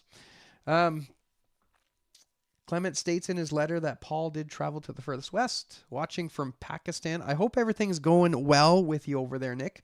Hope you're saving some souls. Now, I know it's not you saving the souls, but we all know that is Jesus saving the souls. Hopefully you're getting the gospel out and you're seeing people come to the Lord. That would be awesome. I think the Vatican vault hides a lot. Yeah, there's probably a lot in there. Like the Smithsonian hiding Bigfoot bones. Ah, gotcha. I don't know. Nick says, Revolution. My biggest issue is that Mark Ward is against halt in John 5:3, but is okay with 42 English words deleted in verse 3 to 4. Surely that has an impact much bigger than halt. Yeah. So I don't hold to the same opinion as Mark. Now, again, he's a friend of mine. I enjoy talking to him, and we message back and forth from time to time. So we message back and forth katecheron for you nerds out there. Yeah, I see that there are certainly various levels of importance, we'll say. Now, I know it's God's word, and every word that God speaks, I get that. But when it comes to understanding certain passages, some variants are more important than others. Like a number of textual variants where the article is missing, especially before names, really makes little impact to how we exegete the text. But then you get passages like this one, in which the understanding of what it is about the water that makes it special, that this guy wants to jump in there, that's totally missing. Now, does that impact any high-level Christian doctrines? I wouldn't say so, except, right? Again, if this is original, if it's taken out, then what this does is it leaves out the potential that of supernatural activity acting in very strange ways, right? Because nobody would ever think of an angel going in and mixing up the water and making it heal, right? You just wouldn't think that. But when you have it in the Bible, when it's part of authenticated scripture, then what we're seeing is a supernatural event happen in a way that we typically wouldn't. So it kind of reinforces this kind of idea that there's this whole supernatural world, and we miss out on that if this passage is taken out. Again, one instance of I would say a more serious one, is the question surrounding, is the textual variant surrounding, fasting, when it comes to casting out demons. This kind doesn't come out except through prayer and fasting. I can't remember whether it's Mark or Matthew, but one of them leaves out the entire verse, and then I think that's Matthew, and then in Mark it just leaves out the word and fasting. So basically what you have is expunged completely. I mean, aside from the footnotes, I get that, but footnotes are only there to say we see this, but we don't believe it's scripture, right? So it's casting doubt. Like that. There's no other way around that. But yeah, the critical text, it has both of them expunged. So when you're reading through that text, you don't, and you're not looking at the footnotes, and you're reading about casting out demons, you're not making that connection of fasting. Now, some people may make that connection because fasting is just generally a good thing to do, and scripture has it everywhere that fasting is good. But if we don't have those two passages in that way, right, then what we lose is that connection of casting out demons to fasting. We lose that connection. It becomes not explicit anymore. And I think that's very important, because what's funny with me is when I read that, and I read that in the critical text and just kind of ignored the footnote, I never made the connection. And then when I saw the footnote there, it clicked. It's like, oh yeah, of course you would fast. Now, I get it. Like, I should know that, right? We should know that. But when it's explicit, it's in your face, it's there, it's good. It's like almost, it's essentially a requirement if you're going to be casting out demons, right? And of course, we're Pentecostal. I'm Pentecostal, so we still believe that it's necessary to cast out demons. So that's an important variant. So yeah, I'm not with Mark Ward completely on that. I think there are varying levels of degrees of importance to some Christian doctrines.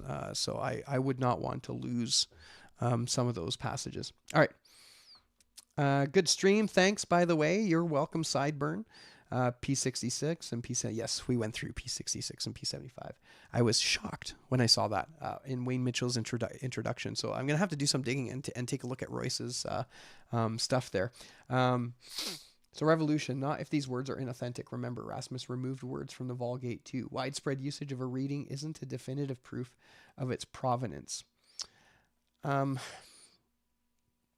Maybe not technically, but oftentimes when we talk about widespread, we're generally talking about like the upper 90s, like 98, 96, 97% manuscripts. And we find that in the Byzantine. Now, it's important to recognize, though, that the Byzantine text, Byzantine priority position is not the same as a majority text position. So a lot of the Byzantine readings that we have later on can be established from earlier sources. All right. Sideburn soldiers blaming the Jesuits. I think the option that some folks deleted material they disliked. Not all challenges are accidental. Yes, that's right. We're going to get to that. It's just an interesting thing that Fee said in one of his articles. So the passage makes no sense without it. You missed the first part of the discussion in there. I think you can make sense without it. You would just leave it as one of those ambiguities if it's not there. And you would just be, oh, well, that's interesting that he wants to go into the world. But here's Jesus. Jesus is going to heal him anyway.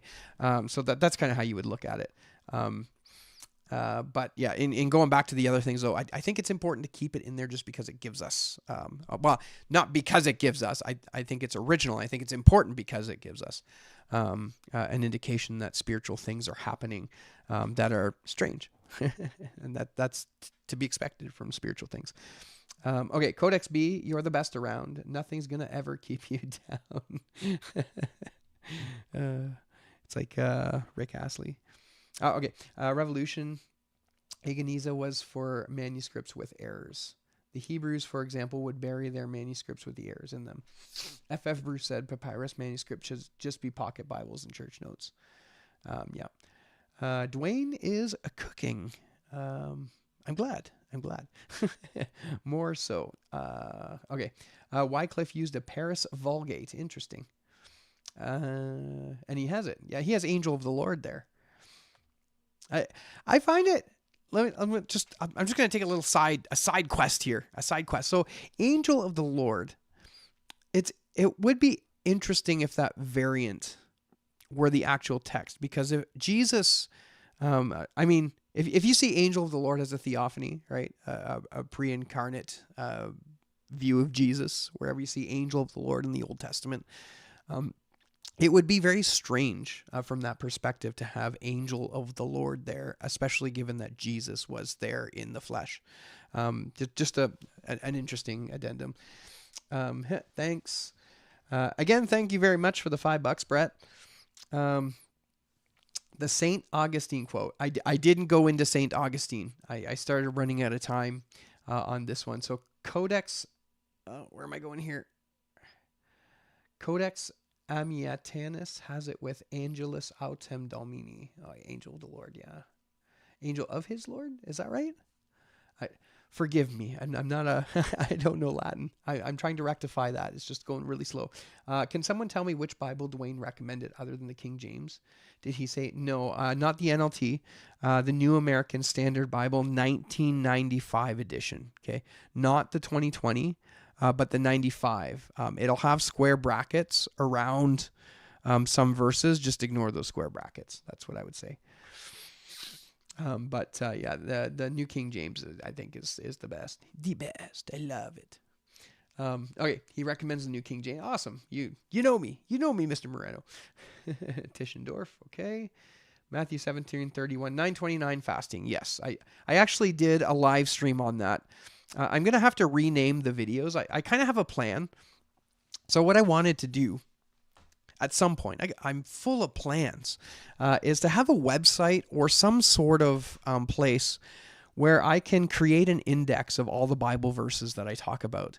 And then if somebody wanted to go and you came to Mark 17, or sorry, yeah, you come to Mark 29, and it's got a textual variant there that you can go onto my website and click on Mark 9:29, and it'll bring up all the videos where I've talked about Mark 9:29, and then add some additional resources into that where it talks a bit about that. So it's a thought in my mind. I'd love to get it done. It's just there's so much work to do. But at some point we'll do something. I think that would serve the church fairly well. James 17:21. I mean, yes, Moreno, did he say NASB too? He said something with a T on. I didn't say anything with a T.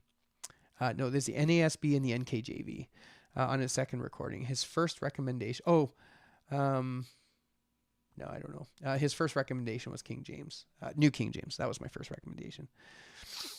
Amen. Revolution. You amened it too early. But yes, the King James Version, if you don't mind the English, do it. I like it. I use it all the time. It's on my nightstand. I read it. Okay, Mercenary. Thanks, Jesus Freak.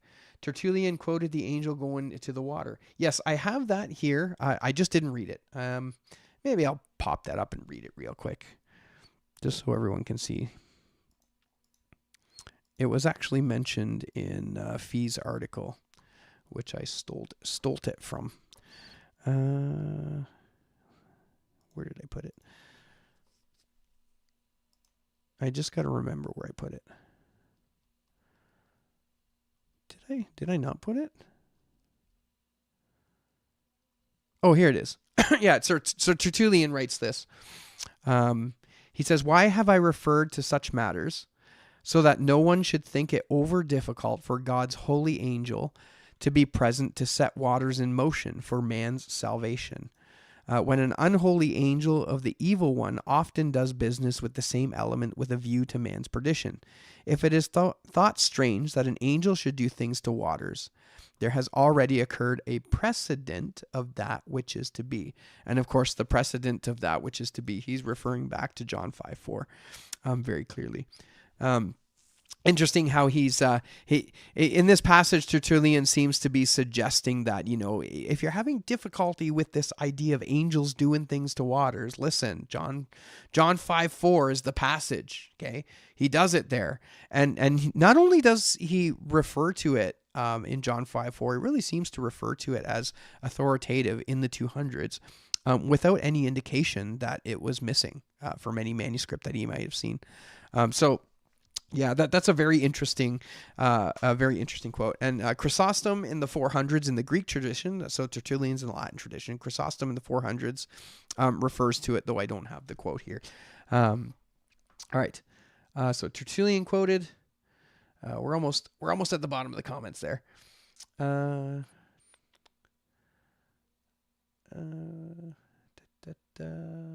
trying to find where it was. Tertullian quoted it. Angelus autem Domini. That's Latin. Is that angel of the Lord? I think I asked. According to Mark Ward, God can't keep his word to preserve his word. He probably never said that. I'm not sure what he means by he probably never said that. A Hammer. The fact is that the Byzantine text and the Latin Vulgate don't agree. But they were both used throughout the Middle Ages, and the TR doesn't fully agree with either. A Hammer, according to text critics, God can't speak English. Yeah, I'm going to leave that alone. EOB, New Testament is greater. I knew you would do that. James, I knew you would do that. So James is recommending the Eastern Orthodox Bible. So they produced a New Testament, which James likes very much and lines up much better with his textual persuasion. All right, Mr. Moreno, according to the King James translators, translations are not inspired. See their comments about the LXX in the preface. Ross Luacek, excellent comment. Re-angel of the Lord while Jesus was there. Yes. Mr. Moreno, to be specific, they rejected the idea that translations are infallible. They did think that even a bad translation was the word of God, despite being flawed. Now, I'm going to put my King James Version hat on for a second, and I would just simply say, as Dwayne the King James Version onlyist, it doesn't matter what the translators wrote in their preface, because the preface is not inspired scripture. All right, I'm going to take my King James Version only hat off. Nick, that's for you. Mercenary FPS, thanks, Moreno. We'll check out NASB 95. Yes, NASB 95 or New King James Version. King James, if you don't mind the English. So the KJV is a legal document, God's final decree to all nations for the obedience to the faith in the universal language of airplanes and the internet, Romans 1:5. Yeah, you really have to push that to get the King James Version out of Romans 1:5. Yeah, that's totally reading it in there. Okay, Ross Luacek, Pickering thinks maybe it was a demonic angel. Yeah, and that seems to be what Tertullian's quote is kind of aiming at as well. And I mean, it's totally possible. There is a potential for that. I don't see that as necessarily being totally not plausible. Again, I haven't like fully exegeted the text or really dove into it. I think I'm going to stop saying exegeting the text because it just sounds really uppity. I'm not an uppity person. James Snapp. I generally prefer the EOB New Testament's Greek text over the NKJV, but it does have a few weird translations. We're almost at the bottom of the comments, and then we'll sum things up here. Thanks for explaining the brackets, Moreno. Good to know. Trying to find the most literal translation. Mercenary FBS, sure thing. If you like a dash of Elizabethan English in your Psalms, you can look at the NASB 1977. Yeah, or you could just use the King James Version. The Psalms and the King James Version are totally unmatched. Completely unmatched. So anyway, okay. Let's come down here. And yeah, so going back to Gordon Fee's article, let me see if I have the did I at least put the name? Yeah, the Evangelical Quarterly article. So he does this whole article where he talks about the unique words and the specific Greek constructions and how they don't appear to be Johannine, and he goes into some of the depths. And then he finishes the article concluding that we don't have to worry about it being in part of the scripture, and this is Gordon Fee's take on it. But then he adds under a heading called a theological postscript, and he makes it clear that this is not part of his argumentation. But it is interesting because I think what it does is it really undoes all of his arguments that this text could not have been removed because someone didn't like what it says. He does argue that in the specific article, and so this is what he says: a theological postscript. So listen up.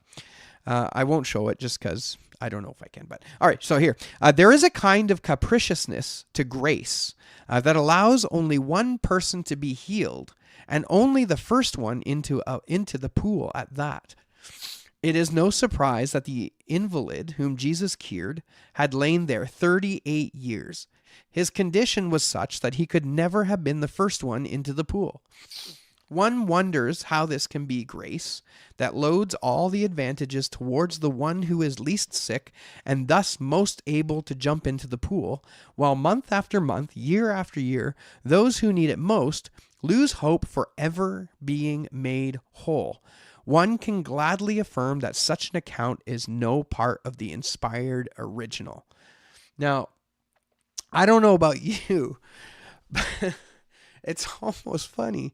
I mean, the state of the man who laid there sick for 38 years is not funny. But what is funny is that this is the kind of reasoning that somebody would go through and then think, you know what, it's better just to remove this. I don't like how it portrays the grace of God in the angel, so let's take it out.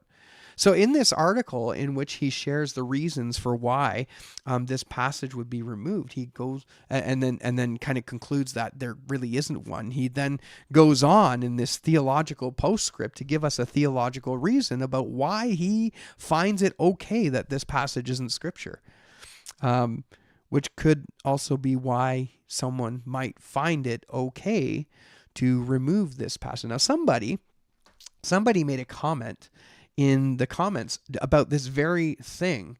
Who was it? I think it was you, Pastor Brett. I'm just zooming in because I want to see if I can find it. But before I had read this, you kind of caught on to this idea here. And it's that some people might view it as unfair that this man laid there for 38 years and didn't have the opportunity to go in there. But then, I mean, you take this and you put this into real life scenarios, and it's interesting from Gordon Fee because he's a continuationist. Now, I'm a continuationist. I believe that God heals and all that. But he's got kind of like the same thing going on when you consider that there are people, even in continuationist circles, who have remained sick for years and years and years and years and years, and yet the Lord has not healed them. we wouldn't conclude based off that that's terrible grace from God, and that we should expound these scriptures that explain the healing nature, the gifts of healing, like in 1 Corinthians 12. Anyway, I just, to conclude this article with this theological postscript was rather interesting, and I found it to be totally pointing in the opposite direction, almost undoing much of the stuff that he had written in this very same article. So anyway, that's so far where I am with John 5:4, or what is it? John 5:3b to 4. I believe we should retain that as scripture. Again, I'm coming from a Byzantine priority perspective. The textual external data is essentially half and half. I think there's been a few more discoveries and stuff since Metzger wrote his commentary, since the 80s, when Fee had done his. And again, this whole idea of it being not having any early manuscript support from the East, when there really isn't any manuscript support from the East for much of the New Testament, again, depending how you define early. I don't see any reason to, relegate this to the footnotes, or to remove it altogether. It should remain in our Bibles. Now, James Snapp had an interesting... this is where you come in, Brother James. Had an interesting theory. I'll share it. I'm not sure where I stand with his idea, but it's certainly worth sharing. I should have the article here. I don't have the article. You know what? I'm going to pull it out. I thought I put it in my notes here, but apparently I didn't. Let's go. John 5:4, James Snapp Jr.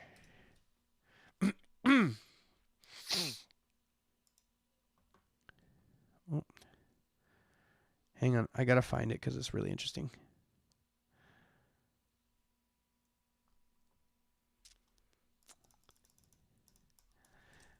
Text of the Gospels, John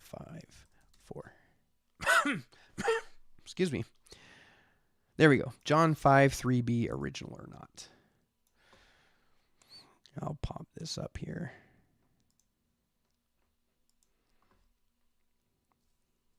Do I got the end of that? Oh, there we go. All right. All right. So here's James on this one. I know he won't mind me sharing his work. So this is the text of the Gospels. Okay.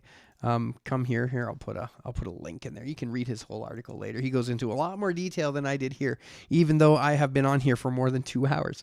Okay. So he says, this is his interesting theory. As he says, I am willing to posit that an anomaly in the autograph of the Gospel of John itself elicited different treatments of John 5:3b to 4. Picture John reading chapter 5 to his listeners from the autograph for the very first time without 5:3b to 4. Inevitably, somebody would ask John, why were the sick, blind, lame, and paralyzed people waiting near the pool instead of swimming in its water? And I can imagine that John added an explanatory note in the margin, waiting for the moving of the waters. And then someone asked, what agitated the pool's water? And John realized that his listeners in Ephesus were oblivious to the background of the pool of Bethesda, added another note, and thus verse 4 came into existence as a second marginal note. When John died, the autograph was entrusted to the Christian community at Ephesus, and they treated the annotations in 3 different ways in the next generation. In the ancestor of Byzantine manuscript, the notes were either blended into the main text, as John 21 has been. That's an interesting discussion there. Or else copies just the way they appeared in the autograph, in the margin with symbols to connect them to John 5:3-5. In the ancestor of Alexandrian manuscripts, receiving the text of the autograph slightly later, being in Egypt, not Ephesus, the notes were assumed to have originated with someone other than John and were therefore not considered worthy to be included in either the main text or in the margin. Another consideration might have been in play. Have a good one, Pastor Brett. Good night. Might have been in play in the mind of early Alexandrian scribes who decided not to include verse 4, a desire to protect John from the charge of promoting superstition. Now, somebody in the comments asked about superstition. A scribe who thought he knew that water in the pool of Bethesda was agitated by entirely natural forces could easily persuade himself that the marginal note in his exemplar stating that an angel of the Lord bathed in the pool of Bethesda could not have been written by an inspired author. In addition, he did not wish to appear to commend Asclepions. I'm sure I mispronounced that wrong. But this Asclepions, I don't know, has to do with I believe, a pagan god who involved healing people through baths, public baths, involving snake statues and stuff like that. Again, I don't have all the details, but there's a really interesting video. If I ever find it, I'll share it again. Someone popped it on a comment on one of my Facebook posts in the Textus Receptus group, I think. And then he goes on to say, the testimony of Pi and its relatives, which have John 5:4 with the asterisks, commends family Pi as an excellent representative of the autograph of the text of the Gospels. The form of verse 4 that appears in Codex Pi is the form which should be adopted instead of the readings found in the majority of the manuscripts. And that's the angel of the Lord, I think, is the big bit there. All right. So that's James's idea. He thinks possibly that John may have put in a gloss explaining why he was at the pool of Bethesda, and then another gloss to explain what was happening. So I will leave you with that for John 3b to 4. And now what I'll do is just quickly, it's getting kind of late. I need to get out. It's a clear night. I have to capture some more data on my telescope of a deep sky object I'm currently working with. You may have seen it in my Facebook posts if you are on Facebook. I don't have the image with me here, so I can't show you. But yeah, I'm going to collect some more data tonight and get maybe 6-7 hours on that if I can. All right. But before I do that, we got to keep you guys happy. No, I'm just kidding. We got to keep you miserable. No, I want to take a look at the First Nation version. I got my notes here. I got a link to a PDF. So this is a kind of a newer version. Again, I don't need to necessarily, you know what, I'll say it again. I don't think we need any more English Bibles. There is way more. You know what, this isn't going to show because I put the wrong link in. Okay, hold on. Let me find it. Man, I come prepared and everything just messes up. All right, First Nation version.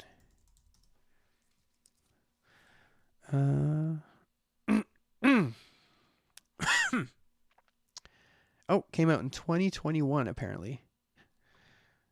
I want to see the PDF.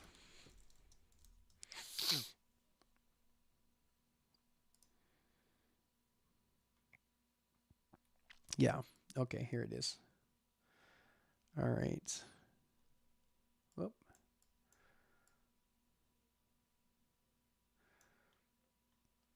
Oh, look, you're seeing all my notes. Okay. Okay. All right, so the First Nations version, an indigenous translation of the New Testament. Now, I need to be very clear, right? I'm not racist. Okay, I'm not. I know many of First Nations people, wonderful people. We know many that are serving the Lord, many who love the Lord. I don't want this critique of the First Nations version to be conflated with a hatred for First Nations people. I do not hate First Nations people. So we have to say that these days because I really don't have much good to say about what I've seen in this sample. So if we go back to the text of the Gospels, this was kind of my tip off to this. If you go take a look here, James found this earlier this week and posted this, another misleading footnote, First Nations version. What do you think the footnote is? It's a Mark 16, 9 through 20. And the footnote says this: most ancient manuscripts end at this verse. Some others include verse 9 to 20, as we have in this translation. Okay, most ancient manuscripts end at this verse. Most. Okay, this Most. Okay, that needs to be fixed.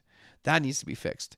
Some others, there's just some others that, I mean, it's not like, 1600 and the only two over here. Just some others include verse 9 through 20. Okay. Terrible note. Terrible note. So anyway, James saw that and posted that and shared that this week. I wanted to share that here. But I started taking a look at some of the translation work that's been done on it. And I think what we need to realize, and I think what we need to be reminded of, is that the Bible is a thoroughly Jewish book. Okay, it's not an indigenous book. It's not a Russian book. It's not a Western civilization book. Okay, it's a Jewish book. From the Old Testament even into the New Testament. Paul is Jewish. The apostles were all Jewish. Okay, these are Jewish people writing in the Old Testament to a Jewish audience, in the New Testament to a Jewish audience, and partially a Gentile audience. Okay, so the very culture and dynamic of this book is to be understood in my mind through a Jewish lens. That's the way it is, a first century Jewish lens. And when you have that, you've got a really good understanding or a start to a good understanding of what you're reading in the Bible. So to take that and then to repurpose and return it into something as though it had come from another culture, I think is a rather terrible idea. So I'll give you a few examples here. Not only that, there are things inserted and phrases inserted into the text of the Bible, which kind of give us a very wrong impression of the text. It's almost like a commentary for Native people, as opposed to it being a translation for Native people. So we can start just by the table of contents. Gift from Creator tells the good story. The reason why they say gift from Creator is because Matthew is apparently gift. War Club tells the good story. Shining Light tells the good story. He Shows Goodwill tells the good story. So you can see right away that this is kind of problematic, right? That this is very problematic. The good story continues. Small man to the sacred family in Village of Iron, the book of Romans. Okay. Okay, I get it. Maybe these are subtitles. Sure, we'll give it the most charitable explanation. I'm not going to read through the introduction. I'm sure it explains what it's doing. But again, you'll see. Okay. I want to go to Matthew chapter 5. Okay. If someone has a complaint against you and takes you before the village council, work out an agreement before you get there. You know how to decide things for yourselves. Again, that's inserted into the text, the italics, I'm assuming is their way of saying that this isn't scripture. This is not scripture. They're putting it in the text, so they're directing you to think of this in a certain way. You know how to decide things for yourselves. The council might decide against you and turn you over to the ones who have the power to put you in prison. The truth is there. There is no way out of there until honor has been restored. Honor has been restored, right? You see what they're doing is they're changing things to make it into a way in which it's more suited, where it's more suited for First Nations culture. And again, I don't think we should do this. If there's a First Nations thing, what we should do is you should have a member who learns the Bible, reads the Bible, and preaches it, and then makes application from it, rather than changing the translation to make an application into it. So here's the next one: honoring our women. And this is Matthew chapter 5. This is the Sermon on the Mount. And read what's in here. Most women in the time of Creator, okay, they don't call him God, they call him Creator. Creator sets free. Sorry. They don't call him Jesus, they call him Creator sets free, because it's very descriptive. Apparently, First Nations people tend to be very descriptive with their names. it goes on to say that women were dominated by the men and were often treated like property and looked down on with disrespect. Again, we know this is not scripture, but you can see how they're directing the thinking of an individual. But this passage really has nothing to do about honoring women. What this passage has to do with adultery and staying away from adultery and the seriousness of adultery and how adultery can destroy you, right? This is what this is about. And it's not just, and the take home of this passage is that it's not just simply the act of adultery, but it's merely thinking about the act of adultery. So you could make an application that it's respectful to women to not look upon them with lust. And I would agree with that. You could make that application. But there is so much more to this text, and by inserting this, you're missing that. But anyway, so it goes on to say, so he said to the men, "You have heard the saying, you must not have sexual relations with another man's wife. But I tell you this, any man who looks at a woman and wants his way with her has already done so in his heart." Okay, somewhat good. Then he goes, "This is not how the Great Spirit wants us to see our sisters." The Great Spirit. Okay, it's clear this isn't scripture, right? It's italicized. But again, it's directing a thought in a direction where this passage isn't really going. And I find it's problematic to take the culture with which the Bible was written in and the names with which God had given people, and then to take those and change those. Anyway, here's another example. Drawn from the water. That is Moses. Okay, drawn from the water. That's the name they give Moses. I said, if you put away your wife, you must give her divorce papers. Let me tell you why. Anyone who puts away his wife without giving her divorce papers makes her unfaithful when she remarries. Unless she was unfaithful already, then anyone who marries her is having sexual relations with another man's wife. And then a little note here. In those days, men would put away their wives without divorcing them, leaving them destitute and unable to properly remarry. I don't even know if that's the proper interpretation there. Anyway, so all that to say, I'm not a huge fan. Of what I've seen in this so far. I mean, I don't think there's much they're going to do to make me change my mind here. I just, get if you really want something easy to read, if you're really struggling with that, right, the CSB might help. Again, the MEV might help. I just don't do well talking bad about certain things, but I really wouldn't give the First Nations version too much time of day. So that's it. That's all I wanted to share with you on this one. Now, it's been going over 2 hours now. Thanks for everybody for joining me on the live stream today. Let's have a quick look at the comments, and then we will end the live stream for today. All right. Where are we? There's been lots of stuff going on here.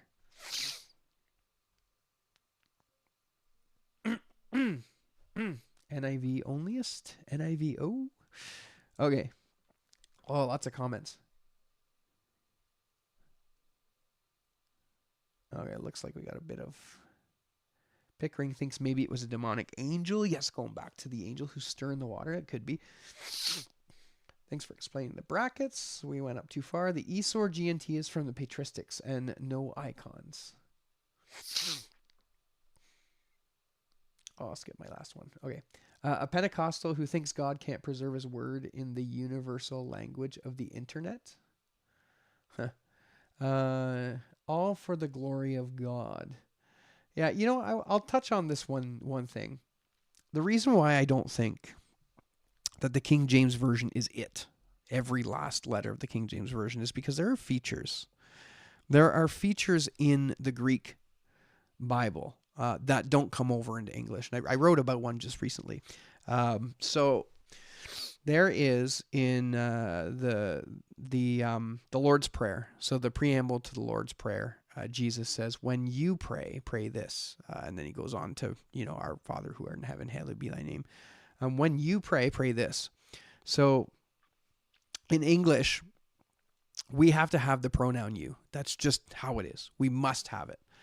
If we don't have it, it's bad English. And it's the same thing in the King James Version. I think in the King James Version it says, pray ye. When you pray, pray ye. Let me find it, just to be thorough. It's, excuse me, Matthew 5, no, it's Matthew 6. I forget the verse reference. It's Matthew 6.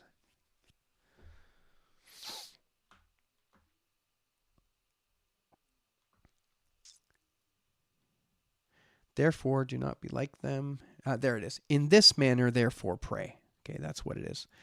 In this manner, therefore, pray. And pray is a command. That's the New King James Version. In the King James Version, it says, pray ye. In this manner, therefore, pray ye.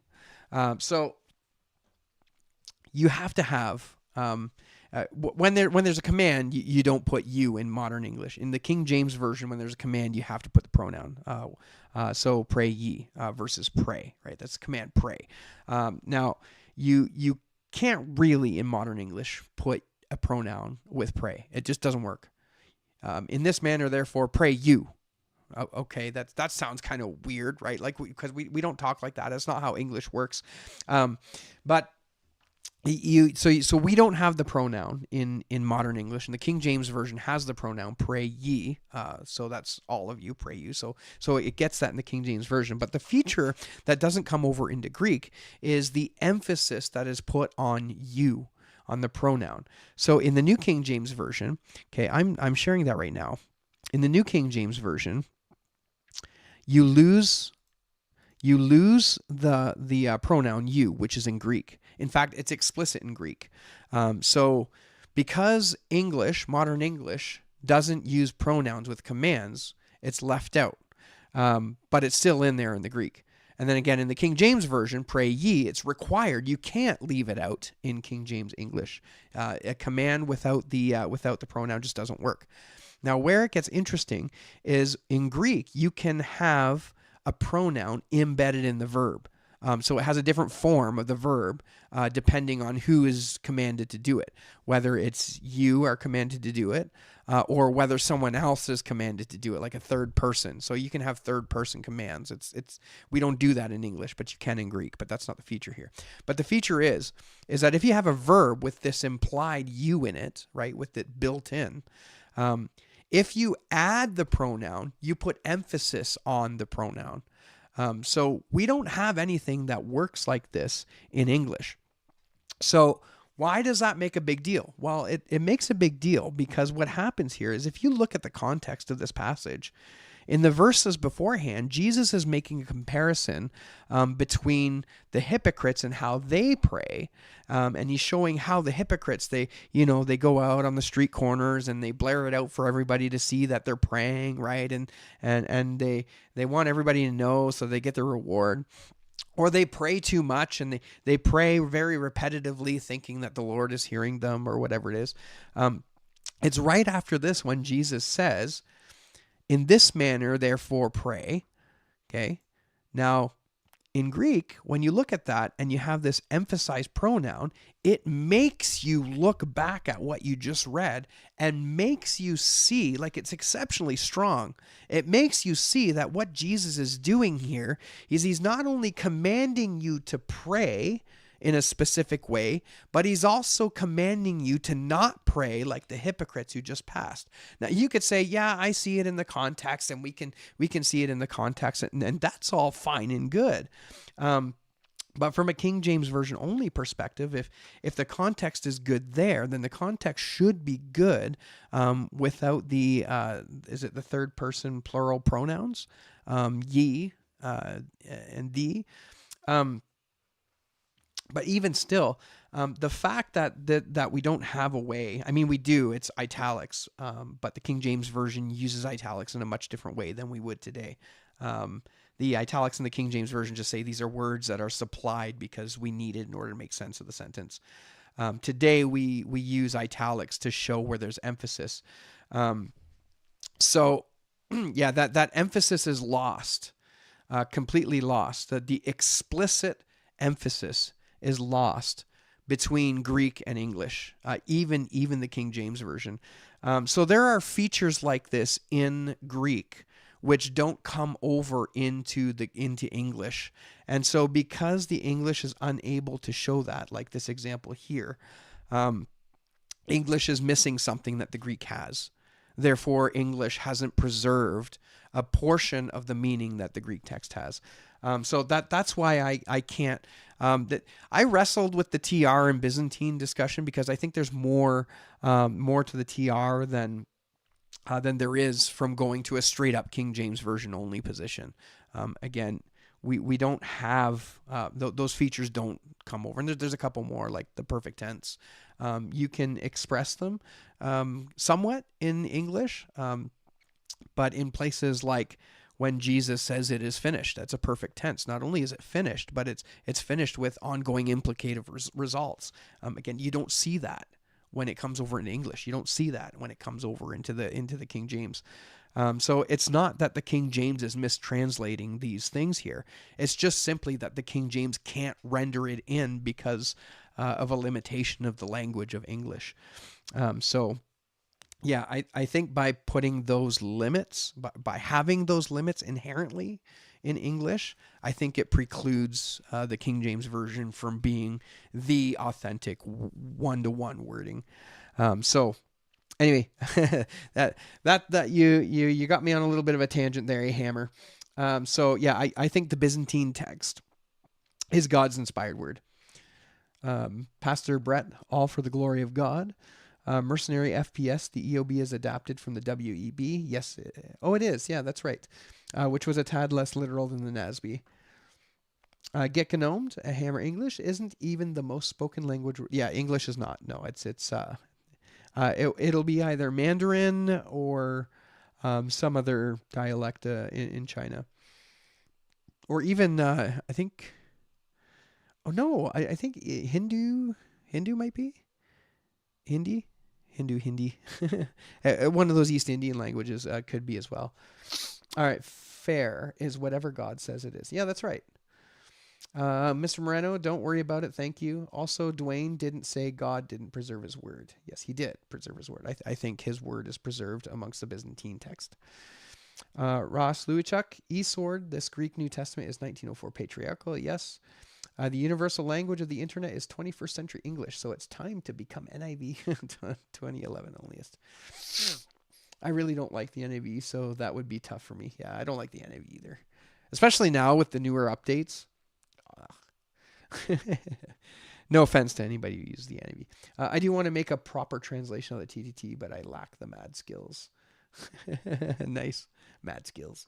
John 5:3a4 omitted does make John 5 pretty weird and ambiguous. There were the lame, paralyzed, blind, and others with diseases and conditions, yet only a single blind man was healed. That's strange. Yeah, it is strange. Mr. Moreno says, what's your favorite translation? Oh, that's 4, Mr. Moreno. Gotcha.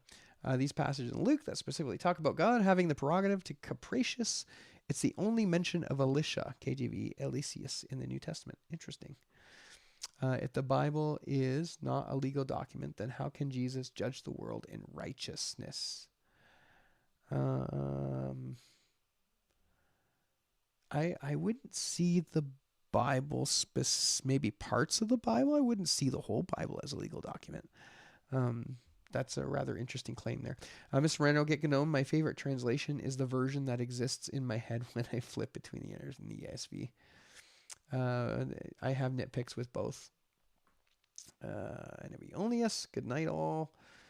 Semi-related to the article, I have to wonder about the connection between the rod of Asclepius and Ashton, both of which are snakes on poles related to first aid. Yeah. I don't know. Yeah, that just makes me think about Moses lifting up the serpent in the wilderness. The FNV, First Nations version, is useful simply for reminding people that ancient Israelites gave people names that actually mean something. I pushed for Moses to be translated as Drew, but no one will go for it. Nice. Ancient 4th century only. Forget those modern 5th century texts. Oh, nice. Took me a second. All right. No, sir. 2 apostles were Gentile. Oh, were they? Oh, I think you're referring to Acts. Who were they? Okay, I get what you're saying. But we get the idea. Paul does actually mean little, but still. What? Honor has been restored equals you've paid the very last red cent. Darft. Saying the KJV is not a legal document means the Lord will judge the dead without an even measure and shows the lowbrow mentality of textual critics. No. No. God is the judge. He sets the rules straight up. You know that there's a passage in Romans which talks about the Greeks being a law unto themselves. And then there's the whole idea about the law being written in our hearts, and no, the Bible itself is not specifically a legal document. Again, there's more to the Bible. Like maybe you can see some of Leviticus and Deuteronomy as part of legal documents, but there's tremendous amount of history. I mean, there's no way around that. I get what you're trying to say, and I have to say you're wrong. I don't think we need to go too much more into that. The KJV is translation, nothing more and nothing less. Agreed. King James did not like kings and tyrants, so he had them either changed or removed. The idea that the King James Version itself is inspired above and beyond its voyage strongly hints that God couldn't preserve his word for 1,500 years. Yes. Oh, we're almost done here. If someone from China speaks to someone in India, they are most likely to use English. Yeah, I don't know about that. Nahashtun is Moses' snake. Okay, gotcha. So did you not hear Dwayne say he reads the KJV daily and that he and has it on his nightstand? Where did he criticize it? Yeah. I long for a day when the church faithful accepts all manuscript traditions as the preserved word of God's. Having camps for each manuscript tradition is an unnecessary way of dividing. Well, you know what? I don't think that's the case. I think we can hold to specific manuscripts and reading and can do so without dividing. Yeah, there are certain King James guys, and I hate to say it, especially Ruckmanites specifically, are very divisive. But I've had guests on this channel all the way from uber critical text guys to King James Version onlyists. There's a number of KJVO folks I enjoy working with. Nick Sayers is one of them. I think he's in the chat there. Brian Ross is really good, and you can do that. You can have these differing perspectives on the text of Scripture without being divisive. I'm partly hoping that this channel is proving that point. Romans 2. I'm an eclectic. It just happens that my take on eclecticism mostly resembles the TR, except in Jude and Revelation, yes. For De Castanda, it's concerning when modern versions omit many verses of the New Testament with weak justification in doing so. Yes. And I think what's happened there is I think it's a knee-jerk reaction to King James Version onlyism, specifically the Ruckmanite brand. So what happens, right, is Westcott and Hort came along, and everybody jumped on the bandwagon. Textual criticism kind of went in the direction of modern eclecticism. And so they pulled away from the Textus Receptus, produced this text, which was basically had a pair of scissors, right? Go to it. Took a number of passages out with very little support. And of course, that became the bog standard from that time till relatively recently. And I think textual criticism began kind of moving in a more Byzantine direction, and it still is. We're seeing a few more Byzantine readings and such get accepted by the critical. I think Westcott and Hort put us back a number of years, about 100, 150. But anyway, yeah, where was I going with this? It's getting late. Hang on, let me read the comment and it'll remind me where I was. Yeah, weak justification. So what happened is the King James Version guys, especially the Ruckmanites, right? Ruckman, Ripplinger, Jack Chick, all these guys, very extreme mode of King James Version only, said, no, we don't want these changes. We don't like them. We don't like them. And so when they came up, I think what happened is they mixed in a lot of really wacky stuff with some half decent stuff. So I was King James Version only for a period of time when I was first a believer, and I heard all of the arguments. And there was like a final reality that I came to, that the King James Version isn't necessarily going to be exactly it. I started studying Greek and looking at some of because of this, and what I've noticed is that a lot of the King James arguments that we've been hearing are actually decent and right. And I know that probably sounds crazy to hear, that what the King James Version guys are right. They're right in much of this, or a lot of the stuff they say, not everything. I mean, there's some pretty wacky ideas, certainly. But some of the stuff is right. Like, for example, the differences between Codex Sinaiticus and Vaticanus. Even the two streams argument, I wouldn't argue two streams like Ruckman came out with, but this idea that there was this kind of Alexandrian Egyptian text, there's some reality to that. And I think what we have amongst the papyri is something that reflects a text that's very local.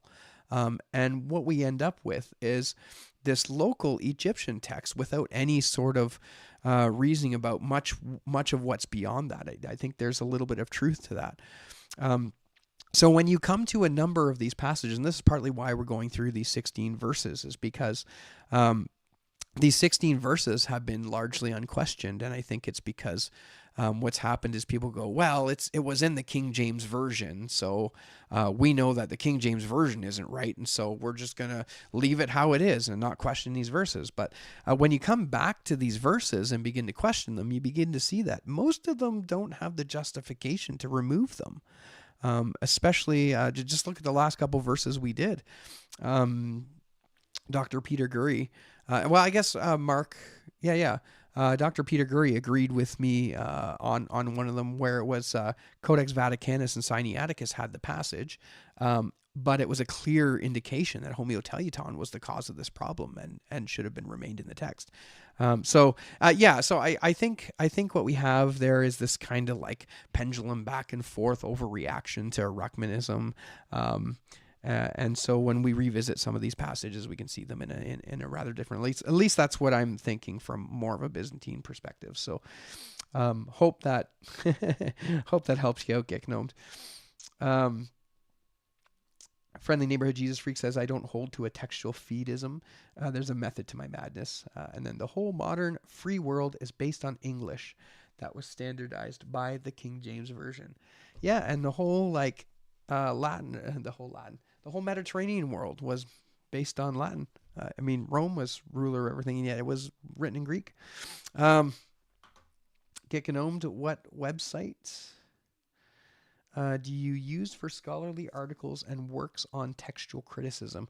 I don't have a specific website I go to. I just Google search everything and plunder the resources in anti-textual criticism. And then, of course, I got a couple books here and stuff. So check videos out as well. There's the apparatuses I look at. Introductions to Greek New Testaments are a good source of material. The CNTTS apparatus, INTF, and the ECM. Of course, John is not done in ECM, so I couldn't use it here.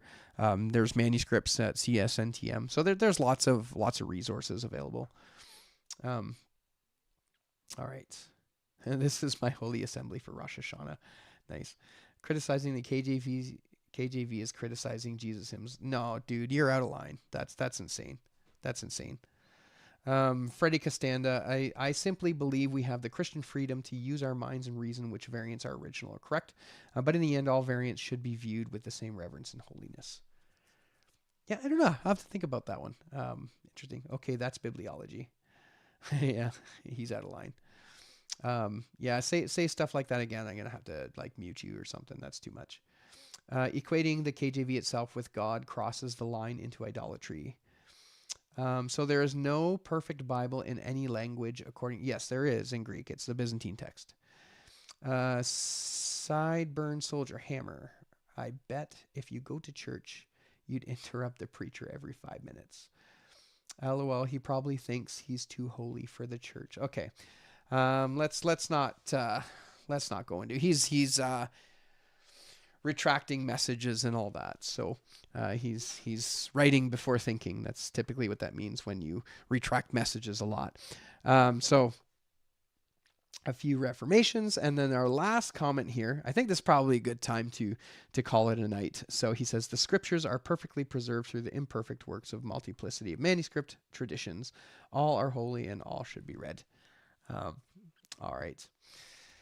All right. I think this is probably a good place to pull the plug. Thank you everybody for joining me. This was a 2.5 hour live stream. Can you believe it? This is probably one of my longer ones. All right. I'm going to go out and set up my telescope and see if I can get some more data on the Pleiades tonight. So you guys have a good night, brothers and sisters. Until next